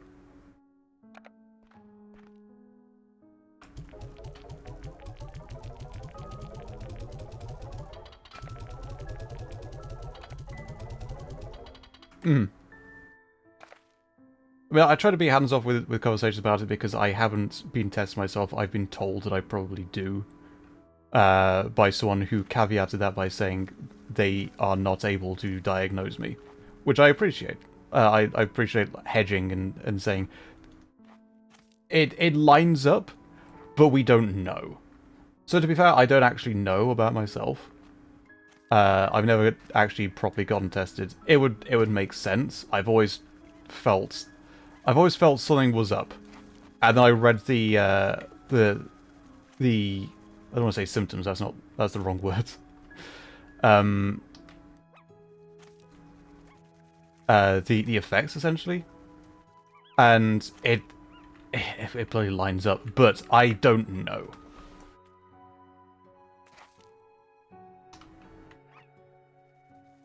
So I feel I should be fair and hands off.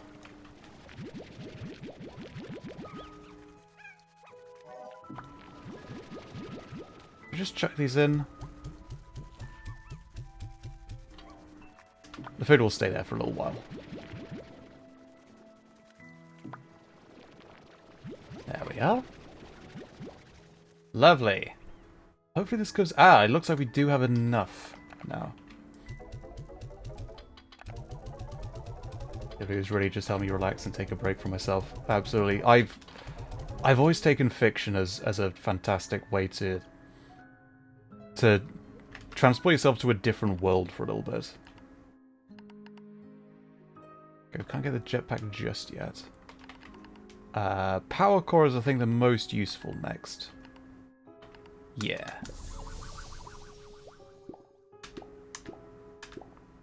Okay. I think... Whoops. This way.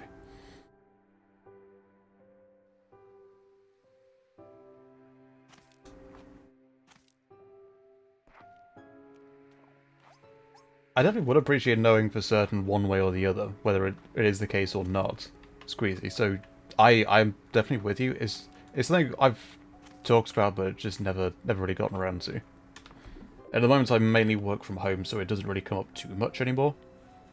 And when I worked as a camera operator, I wouldn't really talk to too many people anyway, so thankfully I didn't particularly need it as much. It'd be very useful to know, I just never got around to it. Taking a drink, hydrating, everyone else should too. Ogden Ortis, what you got for us? Hola Beatrix, are you there? It's me, Ogden Ortis. I hear you're off on a big new adventure on a mysterious island filled with secrets and danger and maybe a few succulent fruits or veggies the world has never seen before, ellipsis question mark? You know I had to ask.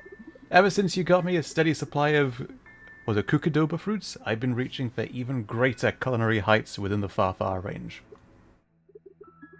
Plus, I'm getting pretty tired of eating Kukadoba pie, Kukadoba souffle, Kukadoba pudding, Kukadoba con carne, Kukadoba con Kukadoba. I'm running out of ideas. And willpower. Look at his sad moustache. So if you see something new, please tell me about it. Tasty treats aside, I want to know all about the new flora and fauna you discover. Never forget, every bit of this wild world is precious and worth our care and respect. And stay hydrated out there. What'd I just say? All that adventuring will work up a sweat, so take this water tap. I've never used those. Good luck, Beatrice. Keep me posted. I am rooted for you. Cheers, buddy. There's no sense in upgrading those because I might change the type of fruit. Aha! You guys are hungry.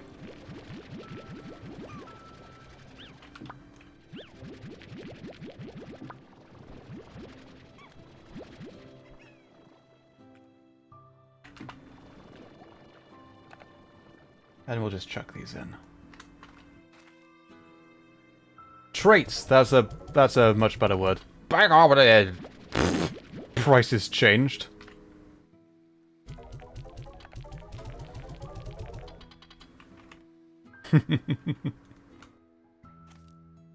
Sipping on water.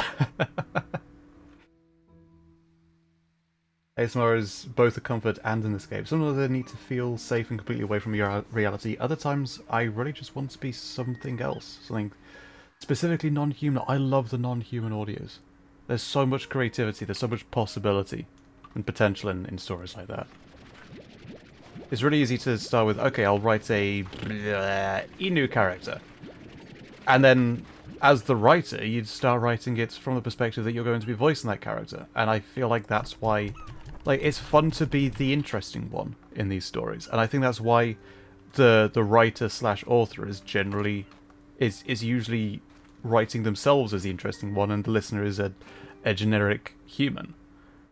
And sometimes that's fine, but it's fun to be the unique one. And it feels like those are in the minority. It's good to have a mix of both. It's not that one is better than the other, of course.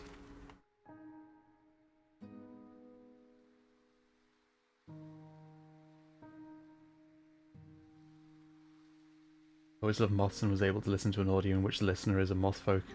It's comforting despite the situation the listener is in. Yeah, it's... People do find comfort in audios that aren't comfort audios, in audios where there's drama going on. And it's hard to put into words, but it does make sense. And it's just like take you away from reality and something that is very, very different. And with that story in particular, it's all about the story and the situation, and it's fun. Even though there's an air of like what's going on is tense, there's potential danger. The character is essentially being kidnapped, but it's still fun.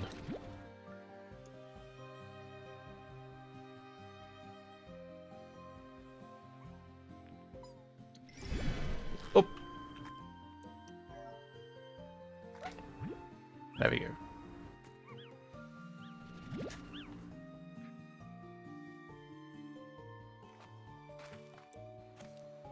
What did I need for the teleporter? I could do with setting up the teleporter there before we jump to other parts of the world. Let's try that. I hate it when the listener is boring and uninvolved. They don't affect the plot so much. Just get moved around, yeah.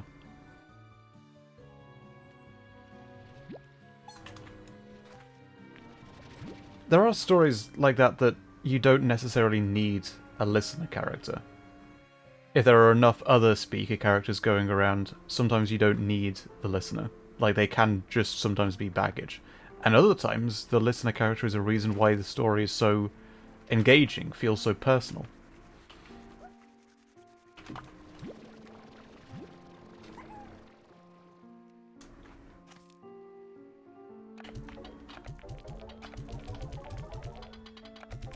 It's never fun being normal. I wouldn't say never. I'd say usually not, but this is still fun in like domestic bliss audios.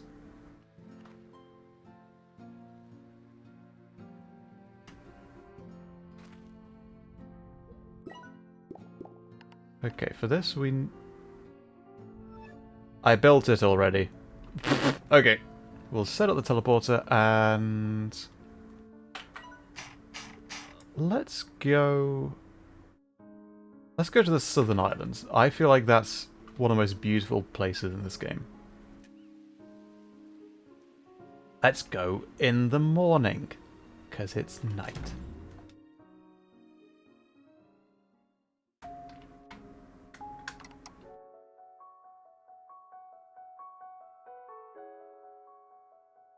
You can't see me drinking now without the model. Okay. Let's get going.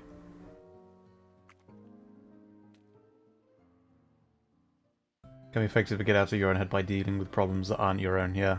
I guess if it's just a regular comfort audio for something specific, or even just general and generic that most people will associate with, that has its benefits, but also at the same time, yeah, it can be a bit potentially too real.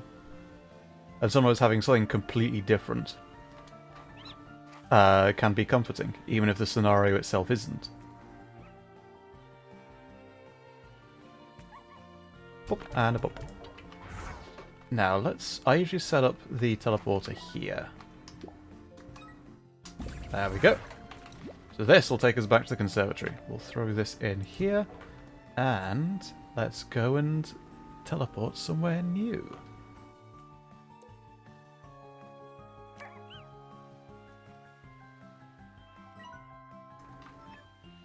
You ready, everyone? Let's go.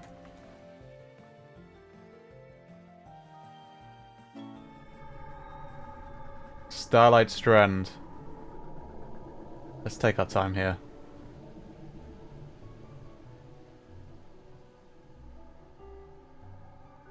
Because this place is just gorgeous.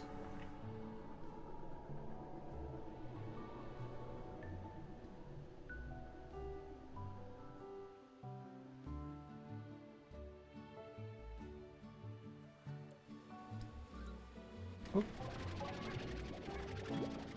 Buzzwax. Fantastic. Get some of these just in case we need them. He's just so happy. These slimes are so cheerful.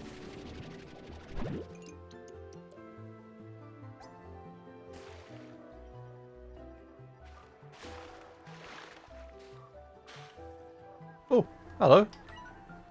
The Prisma waves seem to affect each area of the island differently, expressing a full spectrum of colour in some places, but alternating between or splitting the spectrum in others.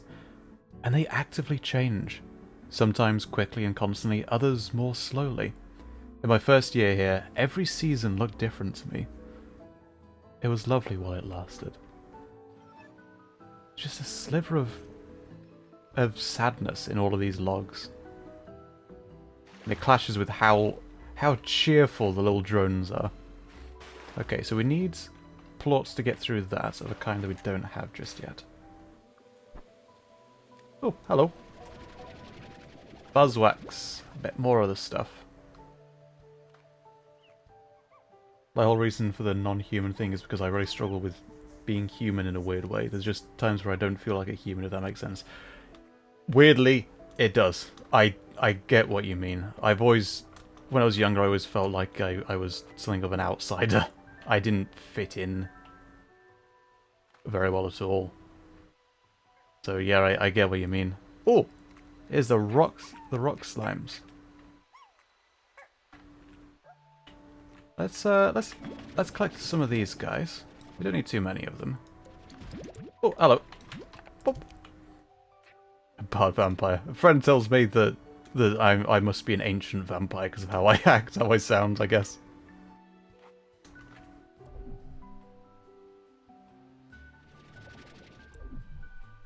Oh!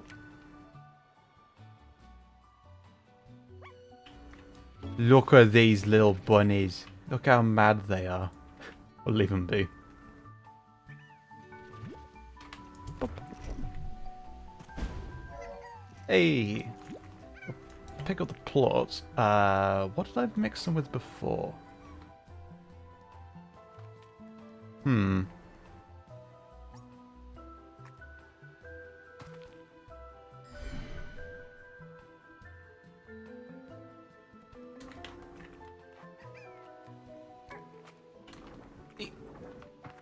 I get up? Yes, I can. Grab some of that. We might just keep the rock guys by themselves without mixing them into lagers just yet. Oi!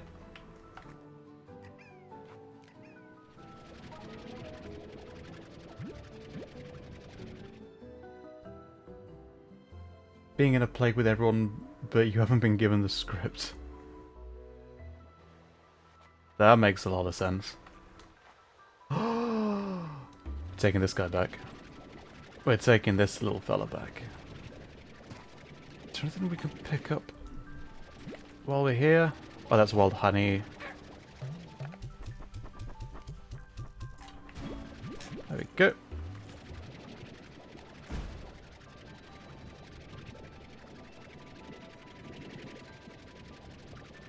This is a particular type of slime that turns to stone during the day.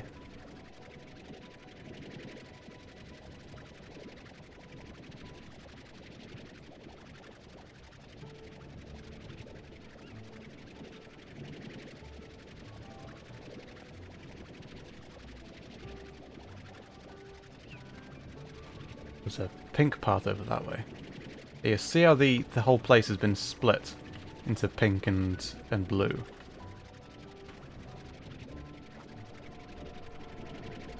Oh, they can, don't worry. There we go.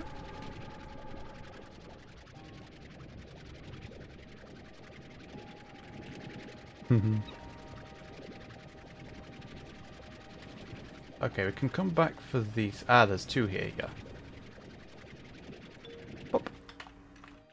chuck these in.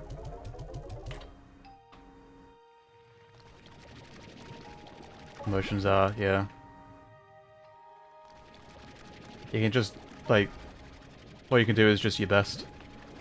I think I lost one. Oh well.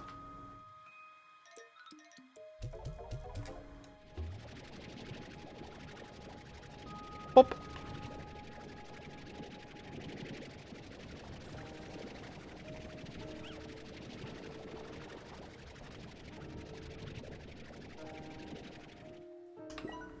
Okay, we want high walls and air net. Plot collector. Auto feeder. Yes, we've spent a lot on this one slime, but trust me, it'll be worth it.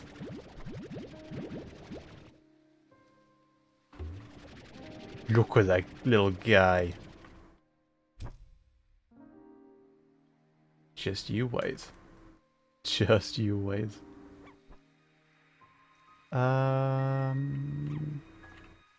Okay, we'll chuck these in here. We don't have an auto feeder for these guys just yet, so we'll just chuck them all in.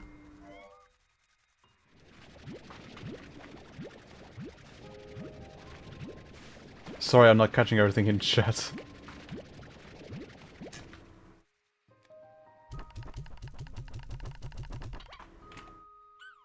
I'll get the last of these.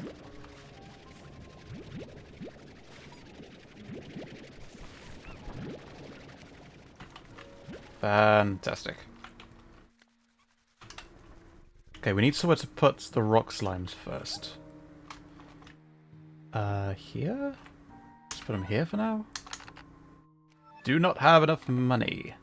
Excuse me? Go back in there.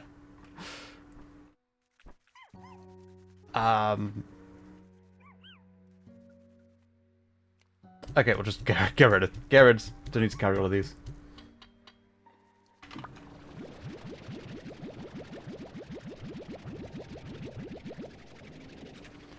Really, the statues that look the same as the slime you got just isn't alive. Ooh!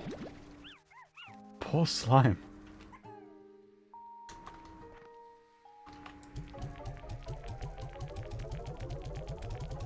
I mean, as long as everyone's having fun, Moth, that's the important thing. As long as it's healthy to have those deep conversations. I'm usually not able to join in just off the top of my head.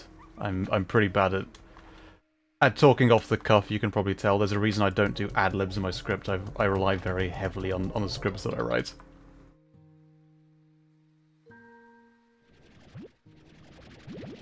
Go around and pick up the rest of these. What if we put these in the distributor? Okay, we should have enough now to put the rock slimes in a corral.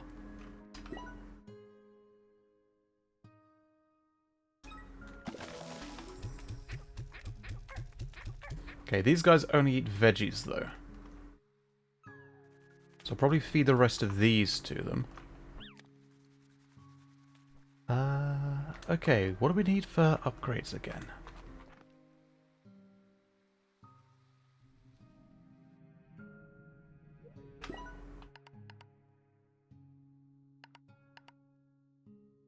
Radiant ore for the jetpack. I haven't seen any of that yet.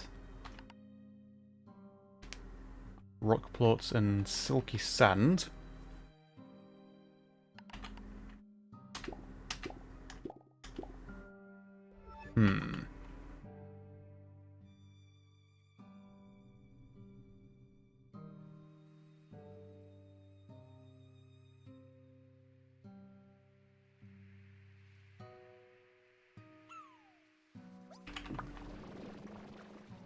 Okay, we'll leave that for now. Now let's jump through the other teleporter. I think we can get some silky sand from there. Maybe radiant ore, though that's a little less common. Yeah, let's see what the northern island is like.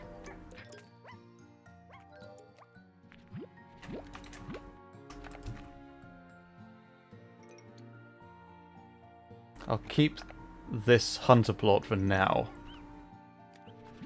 Just throw these in as we go past.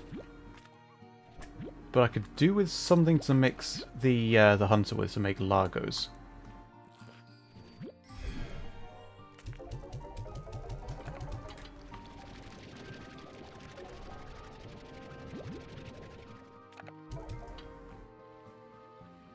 There we go.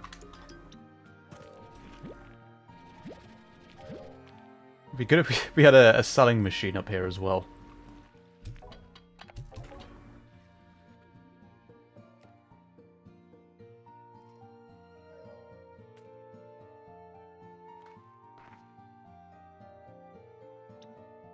Can we reach? Can we reach? No, we can't. No, we can't. Okay, let's climb up there. Let's climb up that first. I want the jellystone. There we go. Lovely.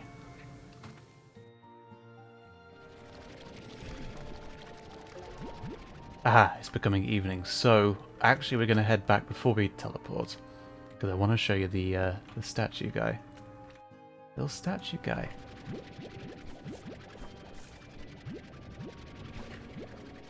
Whoop.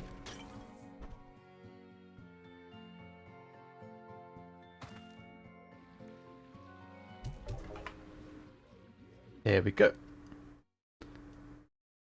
You're gonna love this. Those who aren't familiar with Slime Rancher 2, you're gonna love this. Look at what it turns into! Look! Hello, buddy! The ringtail slime. They are adorable.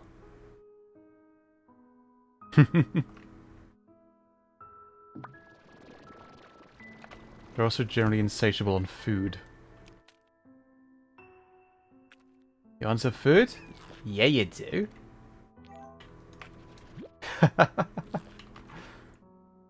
But they don't produce plots as often. These guys are the end game for me in this game. I had to get Slime Rancher 2 over 1 because of these raccoon slimes. They are adorable. Right. Let's take all the lettuce out of here. Put the cube cherries in. And then the lettuce can go to these guys.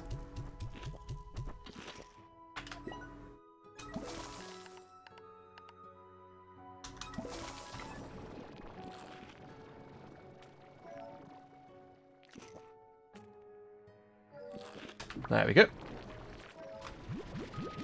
It's a mini mage. It's on sale right now?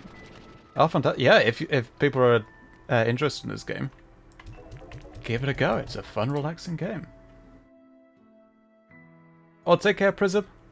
Thanks so much for dropping by. I hope you've enjoyed. Have a good rest of your evening. Let's sell these before we go. It is still in early access, yeah.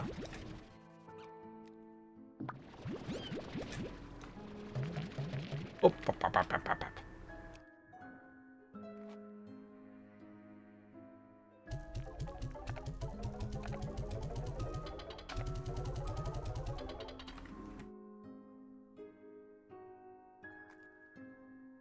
Try that again.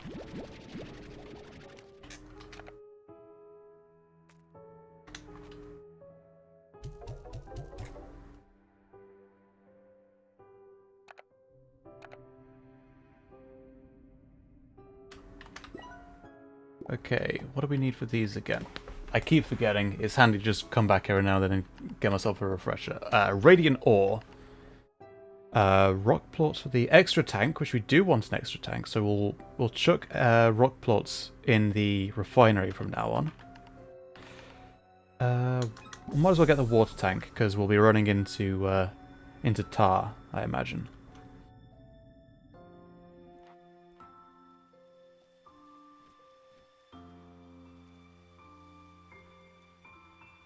Okay, let's have a sleep and then head back out. I'll get a drink while we're at it.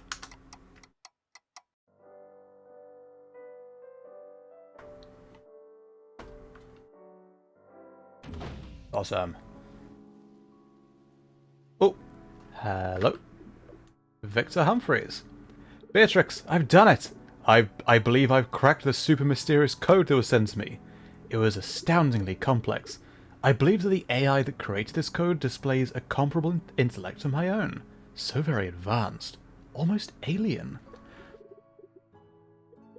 Oh, you're probably wondering what it said. Well, I determined this mysterious, perhaps even alien AI sent a message that says, "Hello." Not much, but pleasantries count for something. More importantly though, the moment I cracked it, I received another message. It's almost as though this mysterious AI is monitoring me. How exciting! I haven't decrypted it yet, but the code is considerably more complex. This should be fun. Well, back to work as ever. Interesting. I'm actually not entirely sure about the lore behind this game, but I love when lore is slowly uncovered over time. The lore is there, you know it's there. You know there's a background story, but you always have to work to get it all. And I like that.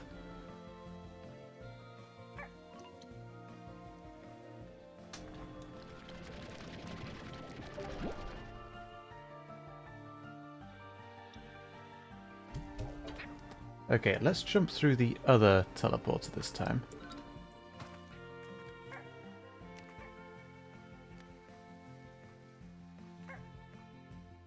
Because we end up in a different location. And I think we might be more likely to find Radiant Ore and definitely Silky Sand over on this side. Just check there's nothing here first. Because sometimes there's resources around. Yeah, much better than asking for things all the time. The Ember Valley. It's neat here, but there's always this grey filter over everything. It makes it feel like it's less like there's fog right up in your face that follows you. Radiant Ore right off the bat. I think we need 10 of them. The drip feed of lore, yes. What should I mix the hunter plot with, by the way? If I mix them with pink, then we can just feed them anything. I know that the hunter plots, hunters eat meat. I'd prefer to avoid. What? Heck yeah! Got a gold one. Now we can sell those for quite a lot, or use them in the refinery to make rare stuff. I might just chuck it in the refinery. But yeah, if you mix a hunter with a tabby, tabbies also solely eat meat, which means that whatever you do, you have to feed them meat. But we mix the hunter with something else. Let's pick up these.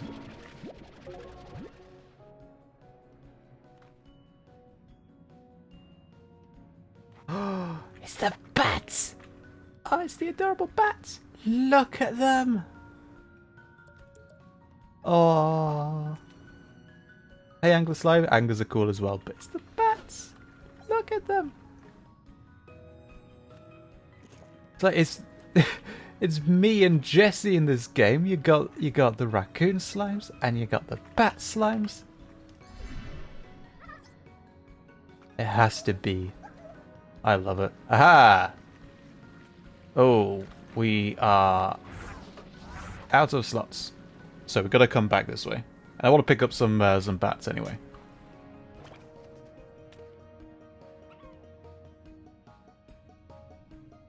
They are so adorable.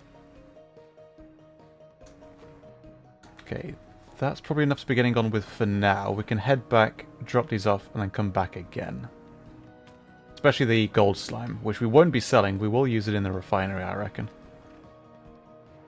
My voice is so fried today.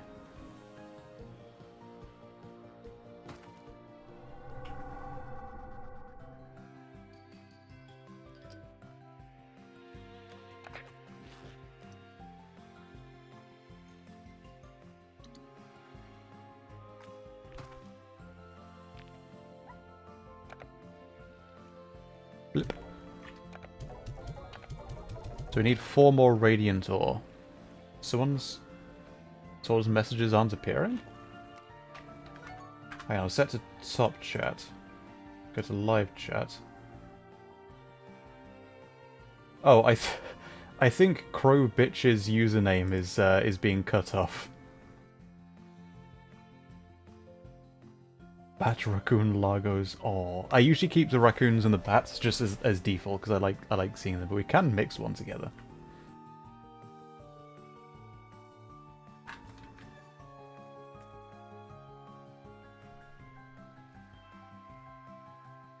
What was I doing? Oh, yeah, there was some stuff over here I can pick up. There we go. The deep brine. Was there another? Nope. We'll drop this off, then head back in again and see if we can get a bit more stuff.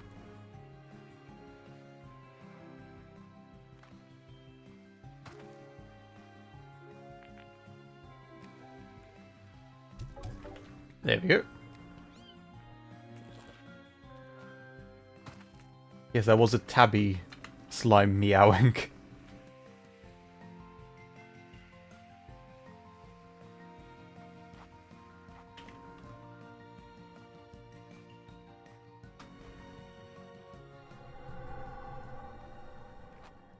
Is there anything behind the teleport? I think there's a room downstairs, but there's not...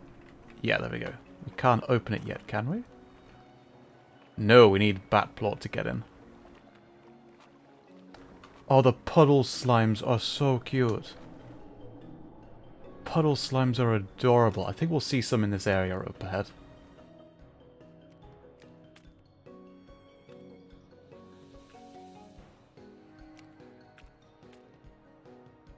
Okay, let's go back the way we just went.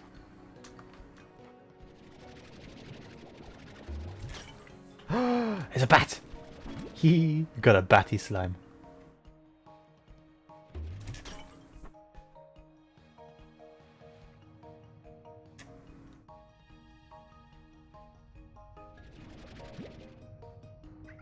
We'll leave the anglers for now. Oh!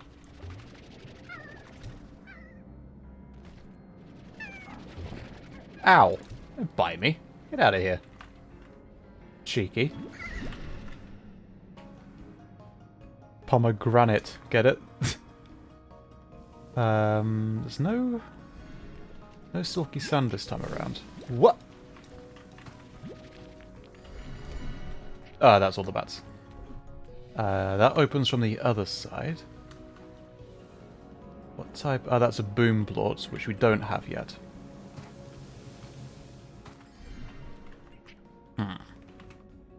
Oh, we could get the batty as we head back, because there's a door that uses it.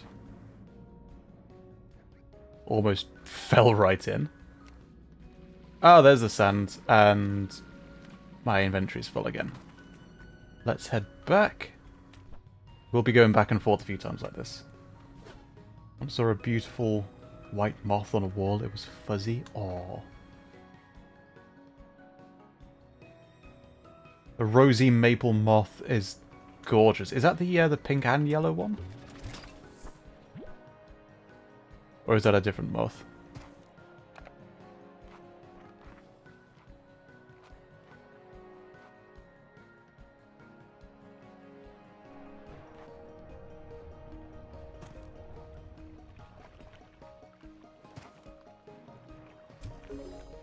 There we are.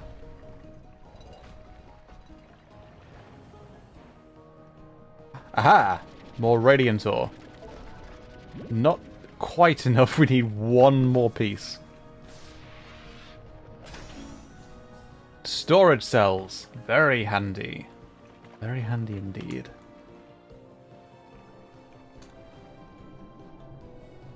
Let's run back with this stuff.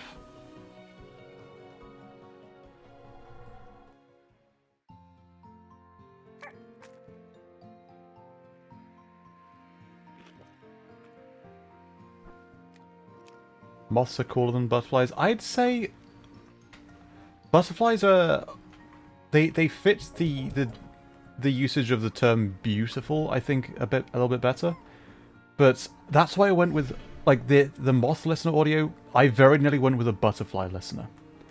And I just felt like a moth, because they are beautiful creatures, but they usually have a connotation of being a bit more raggedy compared to being a butterfly. And like I say, I'll go for feeling more so than anything with stories.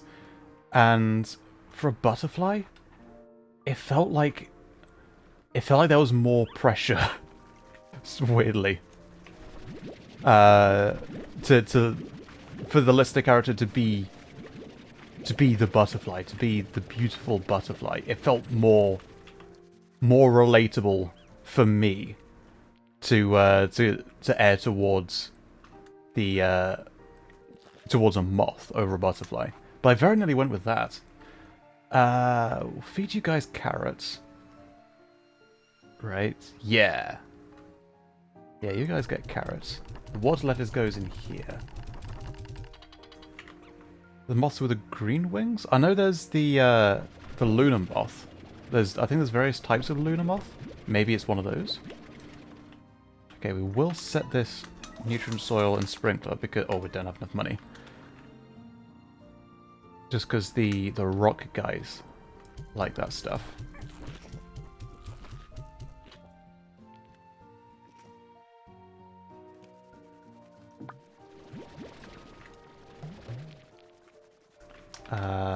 Get rid of these first. So we need somewhere to put the bats, and we need money for that. So I've snoogered myself by filling up my inventory.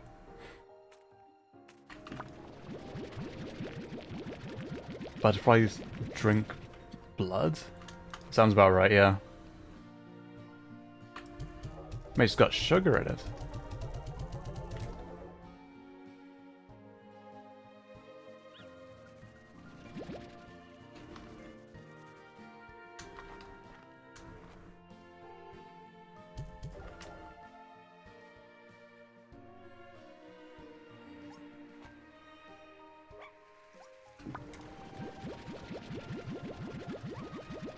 What kind of a head does the moth lister have? The moth lister is more humanoids than some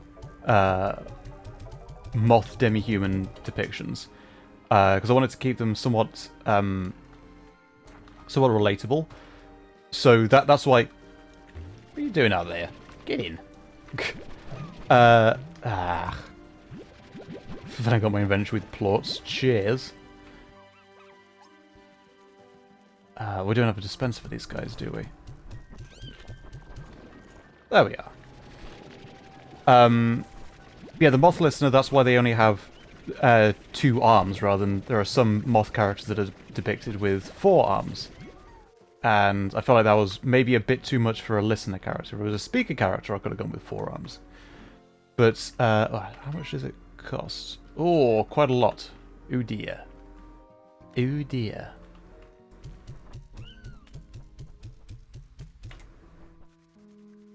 I need to spend a lot to be able to set up somewhere to put the bats. I did it a bit. I got a bat a bit early, maybe.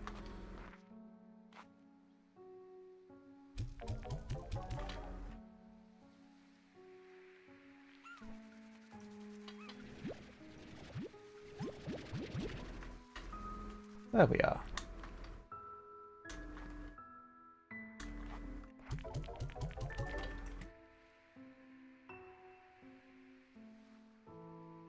Is the buddy. Hello, buddy. I need to get you some friends. Little friends to hang out with. I might just I'll just sell this. We can get more later. That's still not enough to go anywhere yet, though. Ah.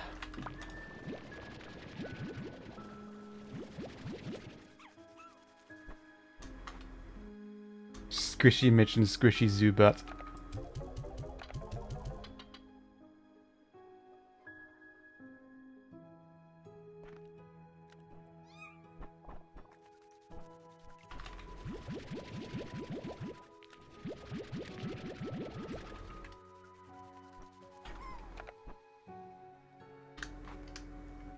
We'll get him some friends. We'll get him some friends as we go. Okay. That's a bit better. It's not quite enough yet, because I then need to buy a corral.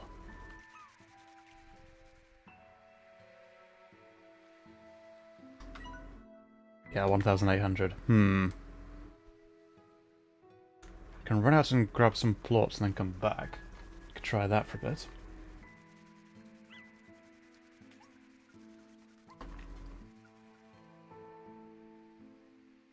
Right, our goal for today,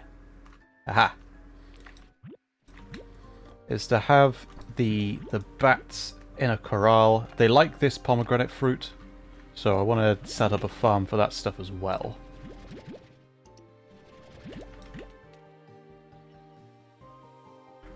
Struggle so hard to find M for M audios with a non-human listener. They all seem to be M for A or M for F.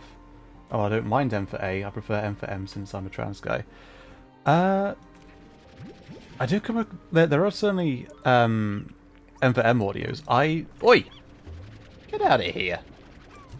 Cheeky ruddy sausage, aren't you?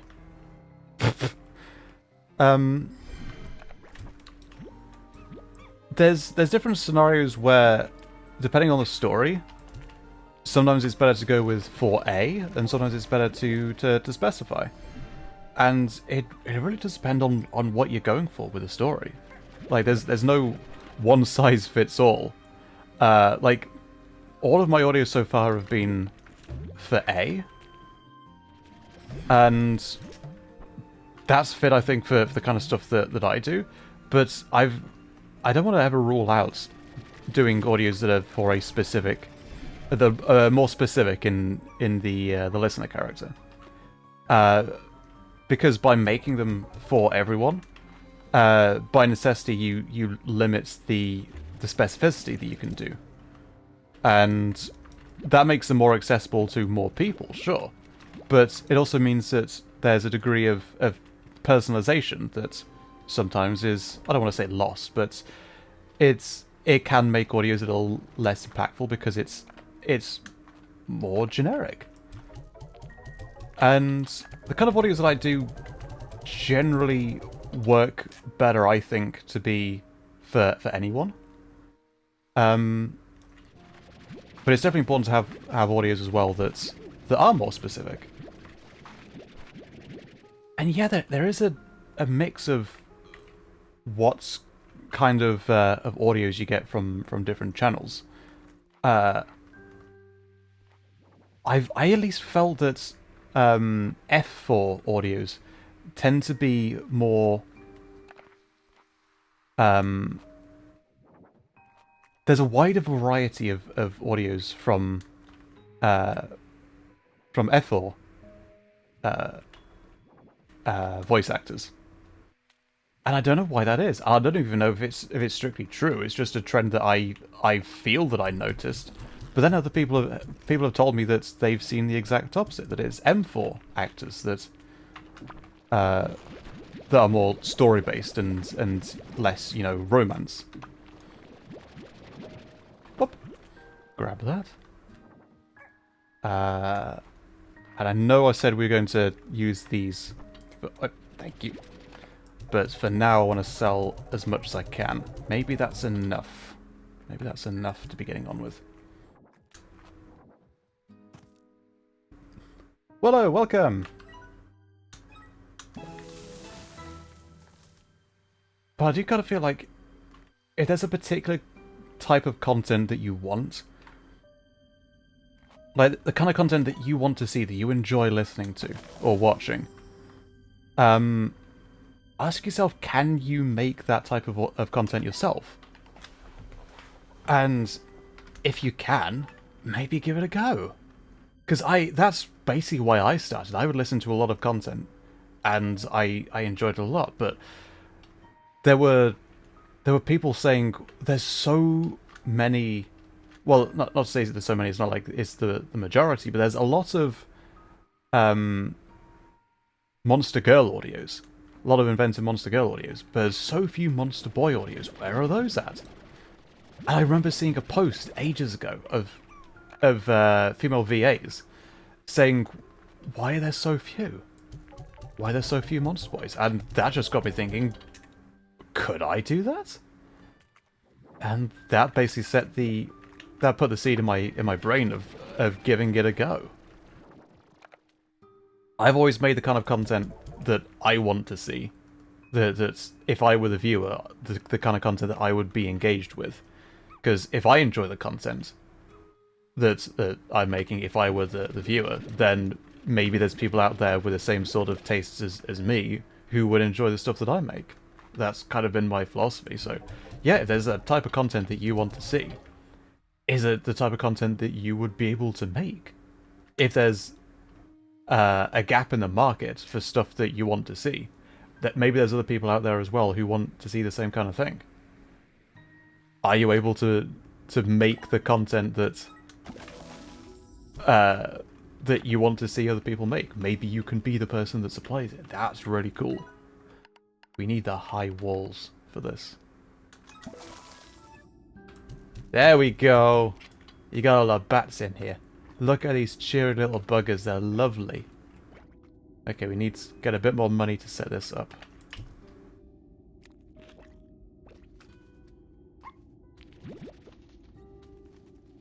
There we go. I missed a lot of chat on that rant.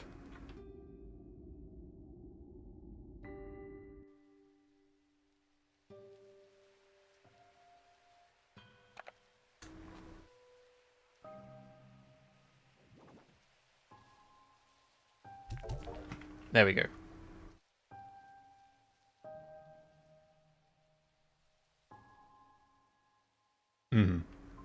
I like M4A audios too because they're inclusive for all, but I also like the affirmation of being called a guy because my family misgenders me. I'm sorry.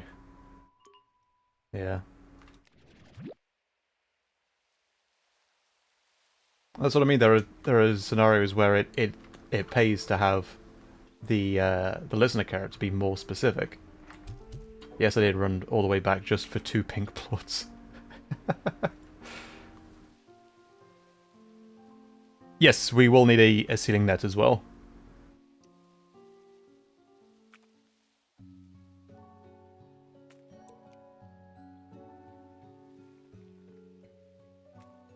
Let's grab some of these while I'm here. Ah! I threw away the carrot. I threw away the carrot. No. Can I throw a plot? Oh, come on. Ah. Never mind.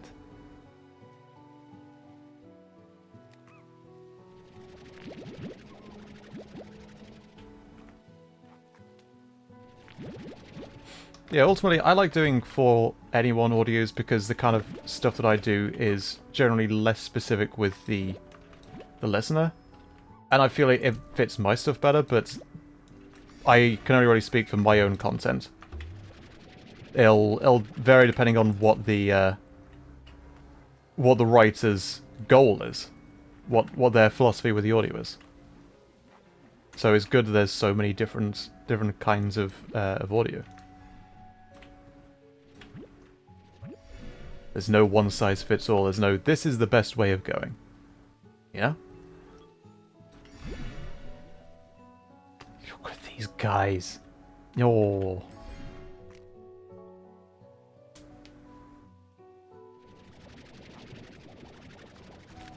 Can't quite reach it. Oh well. Do I head in with so many plots on me? Hey, Clesto. I'm sorry to hear that. Welcome, though. I hope things are looking a bit more up today.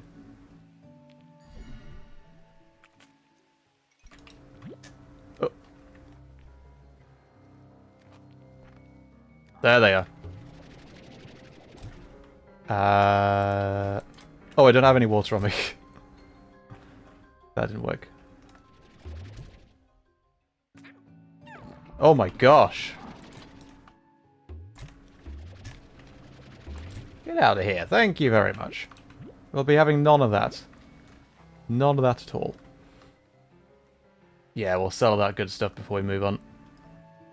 Get a bit of money.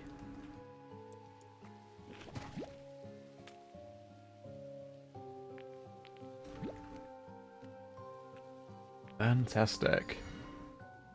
Whoop.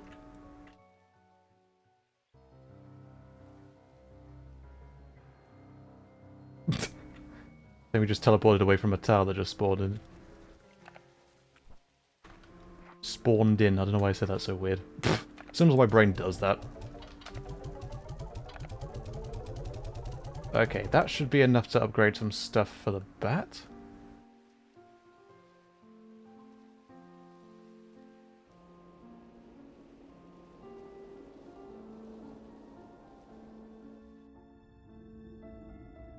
Ah. Oh, not enough for both. Yeesh. These little dudes. They're just pleased with life, look at them.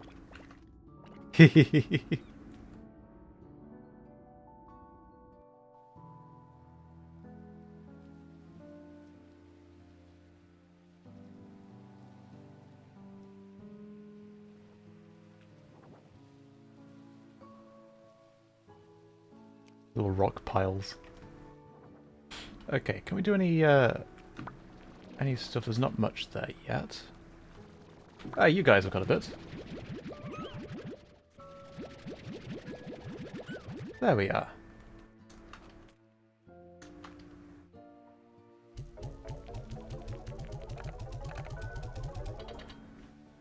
Okay, that should be enough for the last upgrade. For the pomegranate.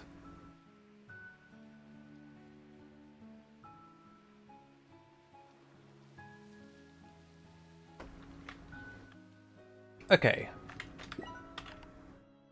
Ah, not quite. 32 more coins.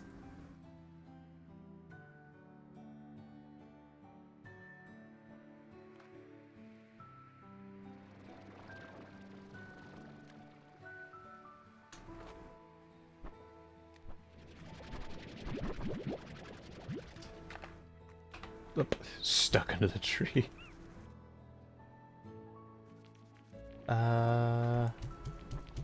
Throw it in there with these guys. They got plenty enough, but... yeah, no. Right, no worries, Brandy. Thank you so much for dropping by. I hope you enjoyed. Have a good rest of your evening, and... I'd say hope your energy levels get back up, but... that depends on how you're feeling. I can understand sometimes your social battery just drops and you need a bit of time to yourself. And that doesn't mean there's a problem with it. Get it recharged if you feel like having a recharge, if you want to just chill out, go have a chill out. Take care, mate, and have a good rest of your day.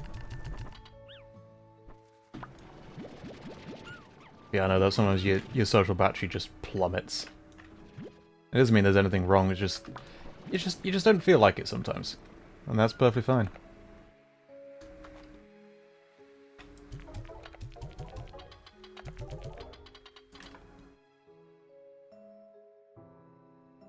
I do know a couple of ASM artists who do fanboy content.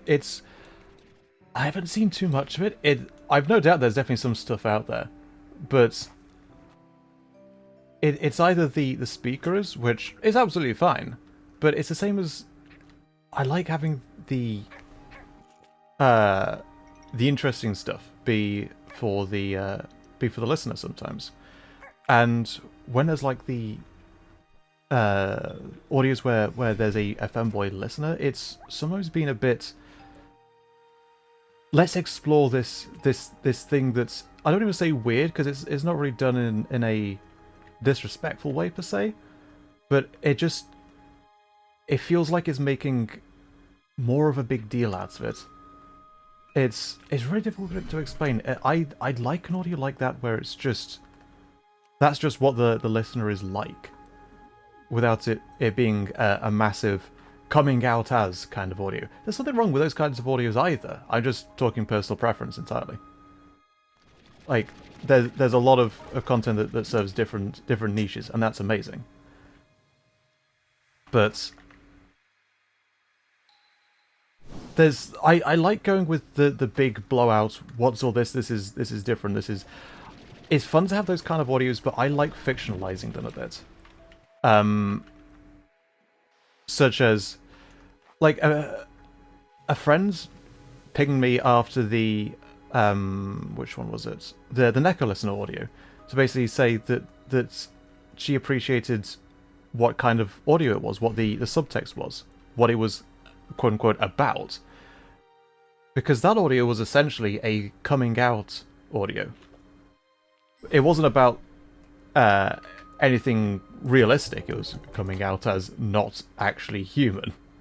But that allowed the story to be bigged up, to be a bit more dramatic. While still having, I hope, a decent message. And it wasn't planned as that exactly. I did notice while I was writing it that that's what the subtext was. That's what the story was essentially about.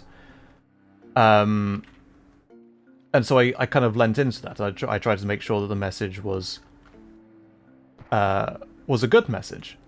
Because it's possible for those kinds of messages to sneak into a story in the writing, whether it's intentional or not. And if it's not intentional, and if it's not a good message, then you can have a message like that's bad that sneaks in.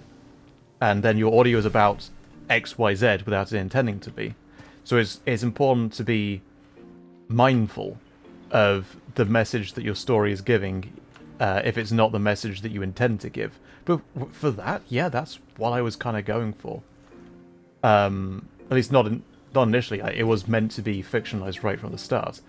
But then when I realized this is essentially a coming out story, that's something that people will find relatable in various different ways. And I just want to make sure that it was respectful to that. Where was I going with that? I was going somewhere with that whole thing. I've forgotten. Oh yeah, so for listener characters, when it's a big important thing like that, I like for it to generally be fictionalized. Whereas if there's a for instance a femboy listener, I like for it to be less of a serious, I don't want to say confrontational either, because that's not really what the Neko listener was, so it's a bad comparison. But for it just to be the character existing as that person, I don't feel I'm making much sense, so I'll drop it. I know what I mean in my head, and sometimes I can't get that into words. Which way are we going? Let's go... Oh, whoops.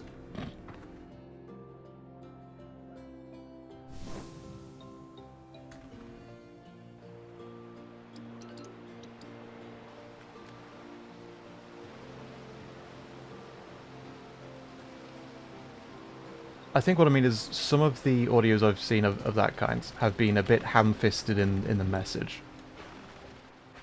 And like I genuinely don't mean to talk smack about other content creators at all, but it just becomes something where I would feel I would do it differently. And it's important, I think, to dig into how content is made, dig into the message that it's giving and things like that, because that's how you improve. That's how you look at what the standards are. You look at what other people have done, and you ask yourself how you would do it differently. That's a great way to improve.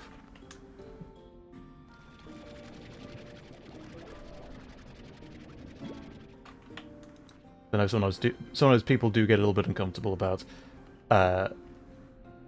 talking ill of content creators, and I don't mean to do that to smack talk anyone. That's no fun at all. Just to analyze the tropes and how they're used, because there's a lot of useful stuff in that. I am rambling, so I'm gonna shut up.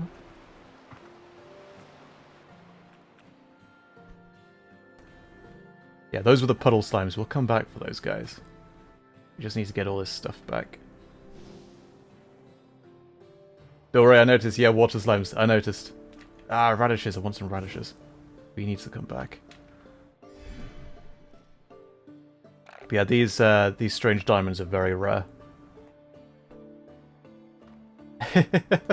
I get self-conscious because I realize I start repeating the same thing that I've already said, just in different words. Because I'm just like, oh, the last time I said it, 2 minutes ago, I worded it badly, but now I thought of a better way I could word it, so I'll try this instead. But ultimately, I'm just repeating the same talking thing. Same talking point.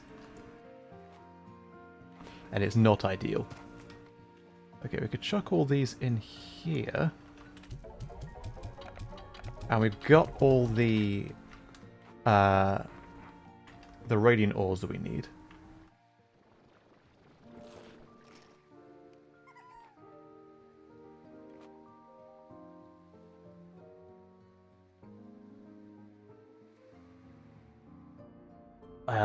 Yeah, Moth. I felt it really makes me feel like that I've done something worthwhile with whenever I get comments from people who are saying that they're, for instance, asexual and they enjoy the content, because there's so many channels that do romantic audios, and again, there is nothing wrong with that, but it's just by far the majority. And my watch later list on YouTube is full of like 200, 300 or something like that audios. And I stopped going through it. I stopped updating it because I'd add stuff that looks interesting. Hey, I'll come back to this, and all of it is romantic stuff, and that wasn't intentional when I added it. I just added stuff that was interesting that I thought I might come back to. But I personally have to be in the right kind of mindset to enjoy this, just because there's so much of it. I just like characters and story and stuff like that. So I'd make the kind of story stuff that I'm interested in. And it really does mean a lot when people come across the channel and find stuff that is more accessible for ace people. That's really, really awesome. Let's get the jetpack. Yes. We don't have enough silky sand yet. We'll add rock plots for this next. Not much else we can do here. Yeah.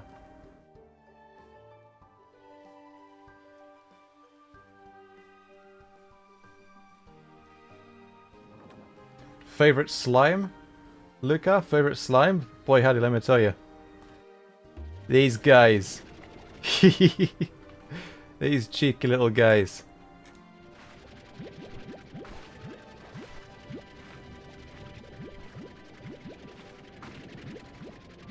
Okay, let's get these to the rock plots. The rock slimes. We don't have enough for a dispenser yet, do we? Let's... Oh. Full circle. No, we don't.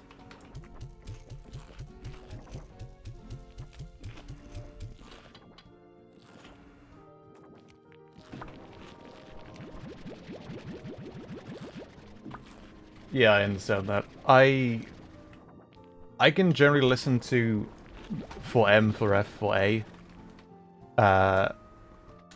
So it doesn't matter too much to me. That's just a personal thing for me. I know that's not remotely the case for, I think, the majority of people. And yeah, you don't want to listen to something where gendered terms turn up that takes you out of the audio. And I try to manage that with none of my audios have required the listener to be referred to in a way that's gendered in any way. So that's why I tend to go with for A. It does mean that I can't use certain terms that are more lightly gendered, that aren't because I don't really do romance stuff too often. I know that the most recent audio has been an exception, but it does sacrifice a bit of personalization that can have a bit more of an impact for some scenarios for some characters. But the trade-off is it's a bit more accessible, so it depends on the scenario entirely. There isn't a one-size-fits-all, of course.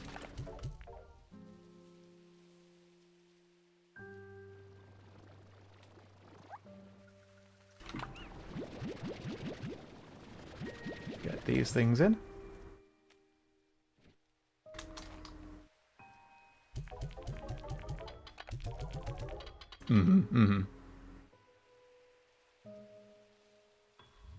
Dude's hungry. Here you go.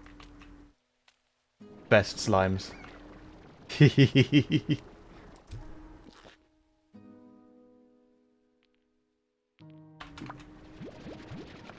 we go. The meet you with the dragon guy still on my throat. Ah, thank you. I always meant to do a sequel to that, but just couldn't really.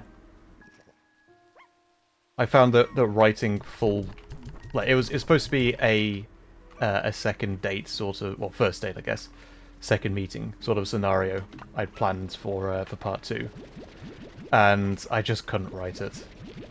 So I've had to shelve the return of Kai the dragon guy. I'd like to at some point, but I feel like I'd have to commission someone else to write it. It's not really in my wheelhouse, unfortunately.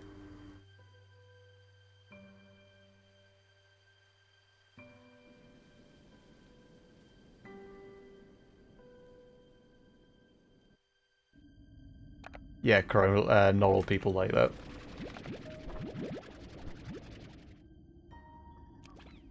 Can we get a collector and auto feeder? Perfect. Oh, we wanted an air net.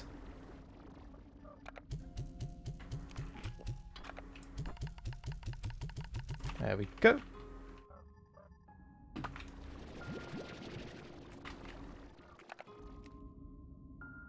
You guys want to? Yeah, go get the fruit. Go get the fruit. Fruit. I really appreciate how certain I can be with your content that will be M for A. I've had experiences in which I've watched a series, been very interested in it, and then the VA changed it to M for F. Oh, really? Like, it changed partway through? I mean, I hope at least if they've done that, they it was alerted that the listener character is no longer for A in like the thumbnail or title or whatever. Because if that just comes out as a surprise, that's annoying. I'm sorry.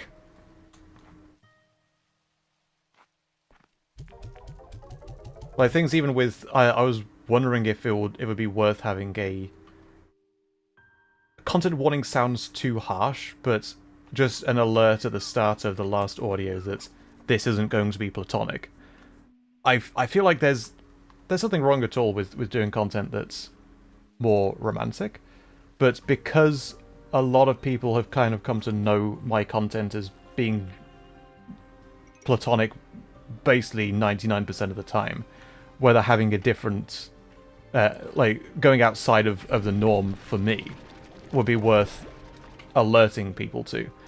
And ultimately I felt like the best way to get around that is without having too much of a spoiler, because sometimes it's well worth trading spoiler for an appropriate content warning. Good content warnings are there for a reason. I had to give a bit of a spoiler for Respawn 1. As important as that story is, as much as I want to tell a great story with that, sacrificing the surprise of what a bit of what happens in part 1 was very, very important to have an appropriate content warning, because you don't want to just drop into a story where something like what happened in Respawn 1 happens without warning.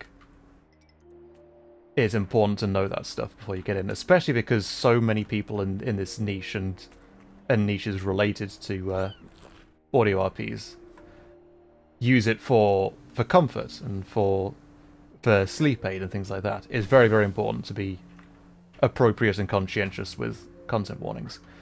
But just for the bit of romance that appeared in the last audio, um, I ultimately just decided to have the subtitle in the thumbnail. So you'd have 20 minutes of having the thumbnail on the screen in full, 1920 by 1080 res, to kind of intuit, yeah, this isn't going to be platonic, is it? The listener clearly has feelings, so I was hoping that would get you. I was hoping that would be enough to get across the notion that this will be one of the rare instances where it's not a platonic audio. Bats are very cute, Nezuchu. Oh.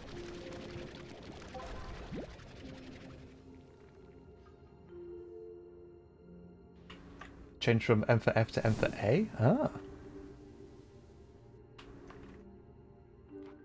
So it went from specific to a more general listener. Okay, we are getting these guys. Oh, we can't carry the plorts. Oh, wait. There we go. There's a lot of plorts in here, but... Oh, where have... There used to be more. We want 4 of them. I can't even tell where the...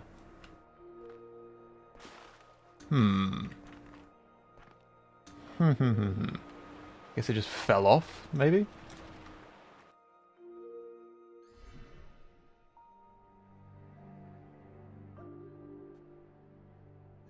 Okay, so we've got some puddle guys. If you loop around, if you do the loop again, maybe some will have spawned in by the time we get up there. Worth a go, because the maximum... Well, like not maximum, the most efficient number of puddle slimes you can have is 4 per corral.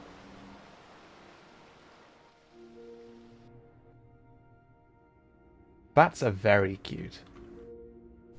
No question. Oh, we can't get up there. Let's try again. Whoop. Thank you.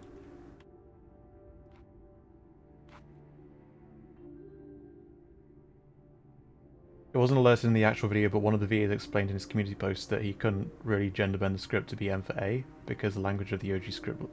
Okay, so it started as that, but then the language of the scripts became more specific later on, so it couldn't be non-specific anymore.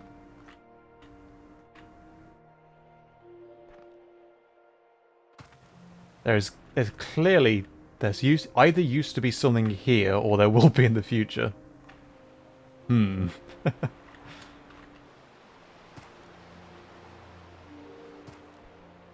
let's head back with all this stuff. Oh, radiant ore over here. Oh, I keep forgetting I've got the jetpack now. Lovely.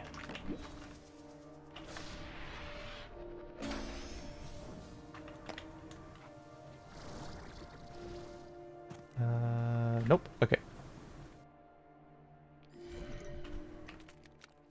A lot of plorts all over the floor there.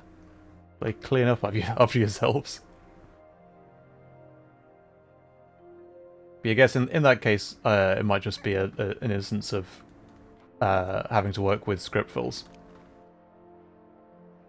Which is fine. Script writers and VAs who rely on them are a very important backbone of a lot of channels in this niche. I kind of feel like you miss out on the best part of story crafting if you don't write your own stuff, but I understand, like, especially absolutely starting out, I definitely recommend looking for public scripts to fill. So you can jump right in with dabbling with making stories without having to worry about writing as well. Then you can ease into that.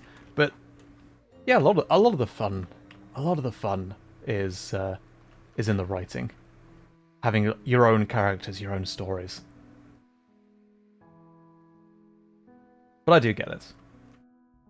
Okay, let's set up, at least just for now.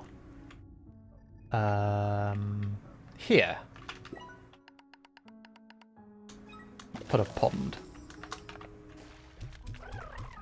Look at these guys.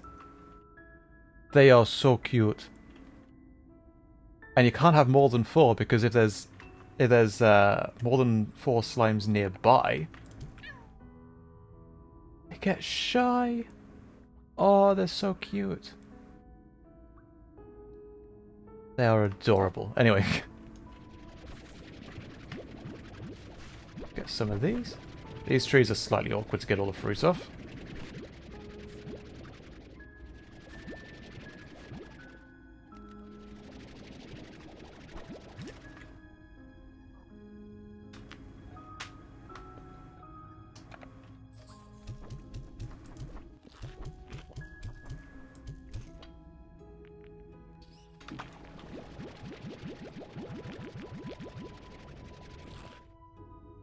Oh. Lovely. One of my trans characters, Lily, changed her name so many times the Lunar government officially asked her to stop because of all the paperwork. I don't have any characters that that I like officially trans. I like that people can have their own headcanon about it. Kind of a bit silly when VAs are too stringent on on people making headcanons. Because that's fun. When people come up with their own theories, as long as it doesn't cross a line. Like I remember an artist asked me a while back how I felt about headcanon stuff like that with my characters, because the person this artist was trans and had a headcanon that one of my characters was trans, and asked if I'd be uncomfortable with them making art about it. I was like, that's amazing. Like, that really meant a lot that someone... It shows that someone is interacting with your stories, with your characters, that it kind of sticks with them. And that's so awesome. Not enough. Just not enough. I kind of treasure the headcanon story that this person came up with.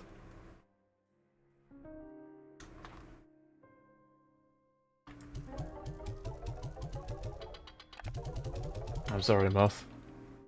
I hope you have friends or a network of people you know who you're able to talk with about this kind of stuff. Because I like that. I love the conversations that have been going on. I haven't been able to refer to everything during the stream, but just seeing stuff out of the corner of my eye been going on. You guys are amazing. And I know these streams aren't always going on, so it's not the best place to rely on for people to chat with, but thank you all for being awesome. Which character? It was headcanon for K from Respawn. So I would say it is headcanon, unlike with Jackson the Incubus was never intended to be asexual, but so many people mention in comments that was kind of their headcanon for the character that, yeah, it made sense. It made sense for him. For K, it's not really headcanon. Like, I do sometimes have headcanons with my own characters. Even though I make the characters, I will still refer to some things I come with as headcanon rather than actually being canon. And that I like. It's not... I wouldn't say it's canon, but I love that people can have those sorts of interpretations of the character. I feel like it shows that people, they resonate with the story, because that's how I feel with other people's stories, with other people's characters. When I have, like, this is how I feel about this character, or this story, or this scenario. I'm not sure how much of what I'm saying makes sense, but yeah.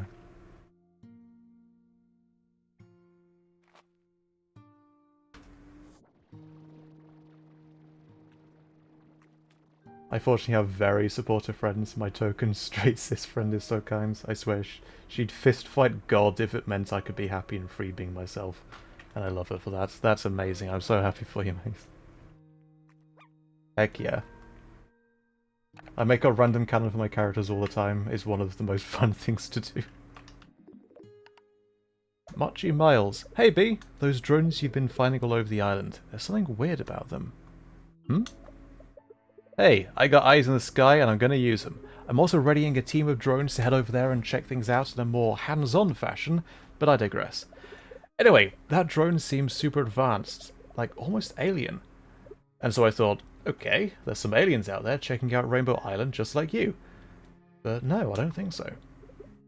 Because it looks a lot like the drones we use. But so much more familiar to me.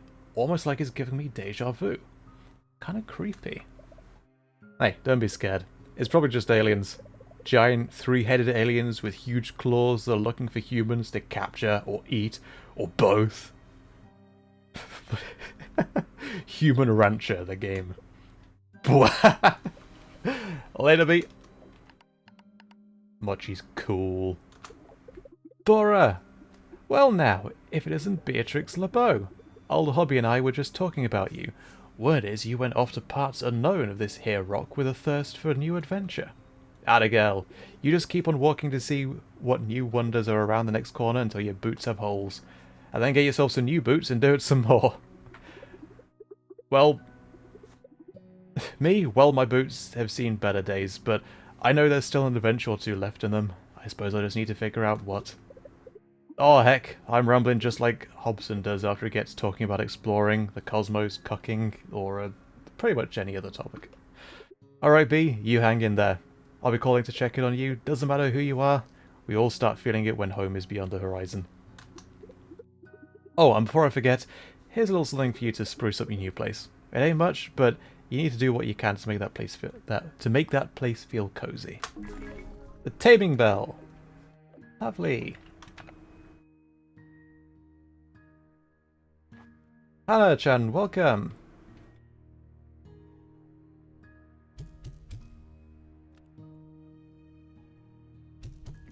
Check those in.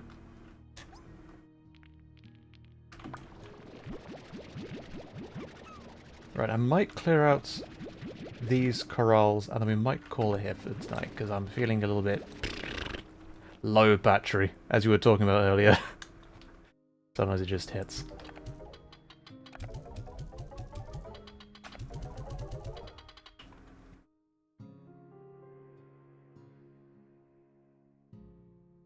These guys are going to wake up to a treat at night, aren't they? Okay, let's go check on the bats.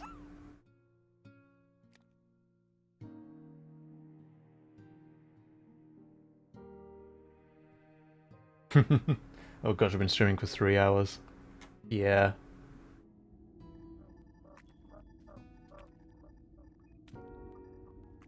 It sounds like there's frogs in there. Oh, yeah, we need a net. Back in. They don't make much sound, but they're very cute. Got anything to say? Wanna listen? Happy little bat fellas, look at them. They sometimes have very high-pitched squeaks.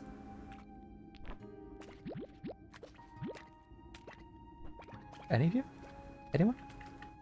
Little bats? Hello? They're not feeling very talkative today. That's okay. There it was! You had it! You had it!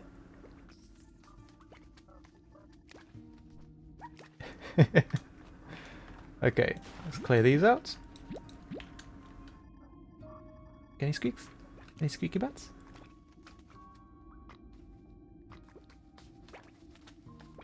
Never mind. Maybe we need more bats.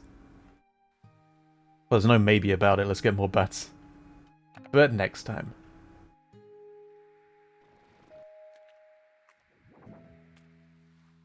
We should probably chuck some carrots in with those guys.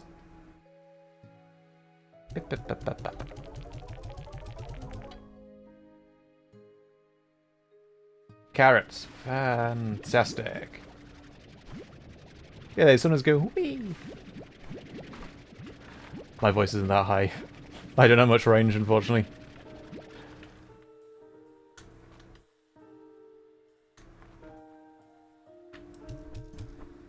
Why did I fire them in there? Yep, I need to end the stream. The delirium sets in. There we go.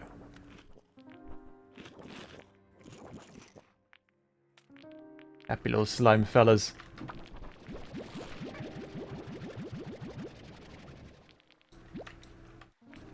There we go.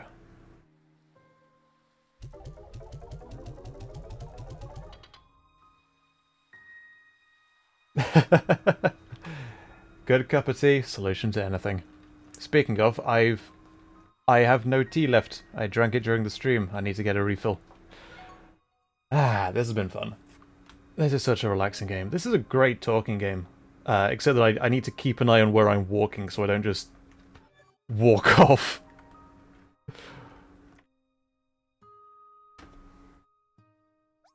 Yeah.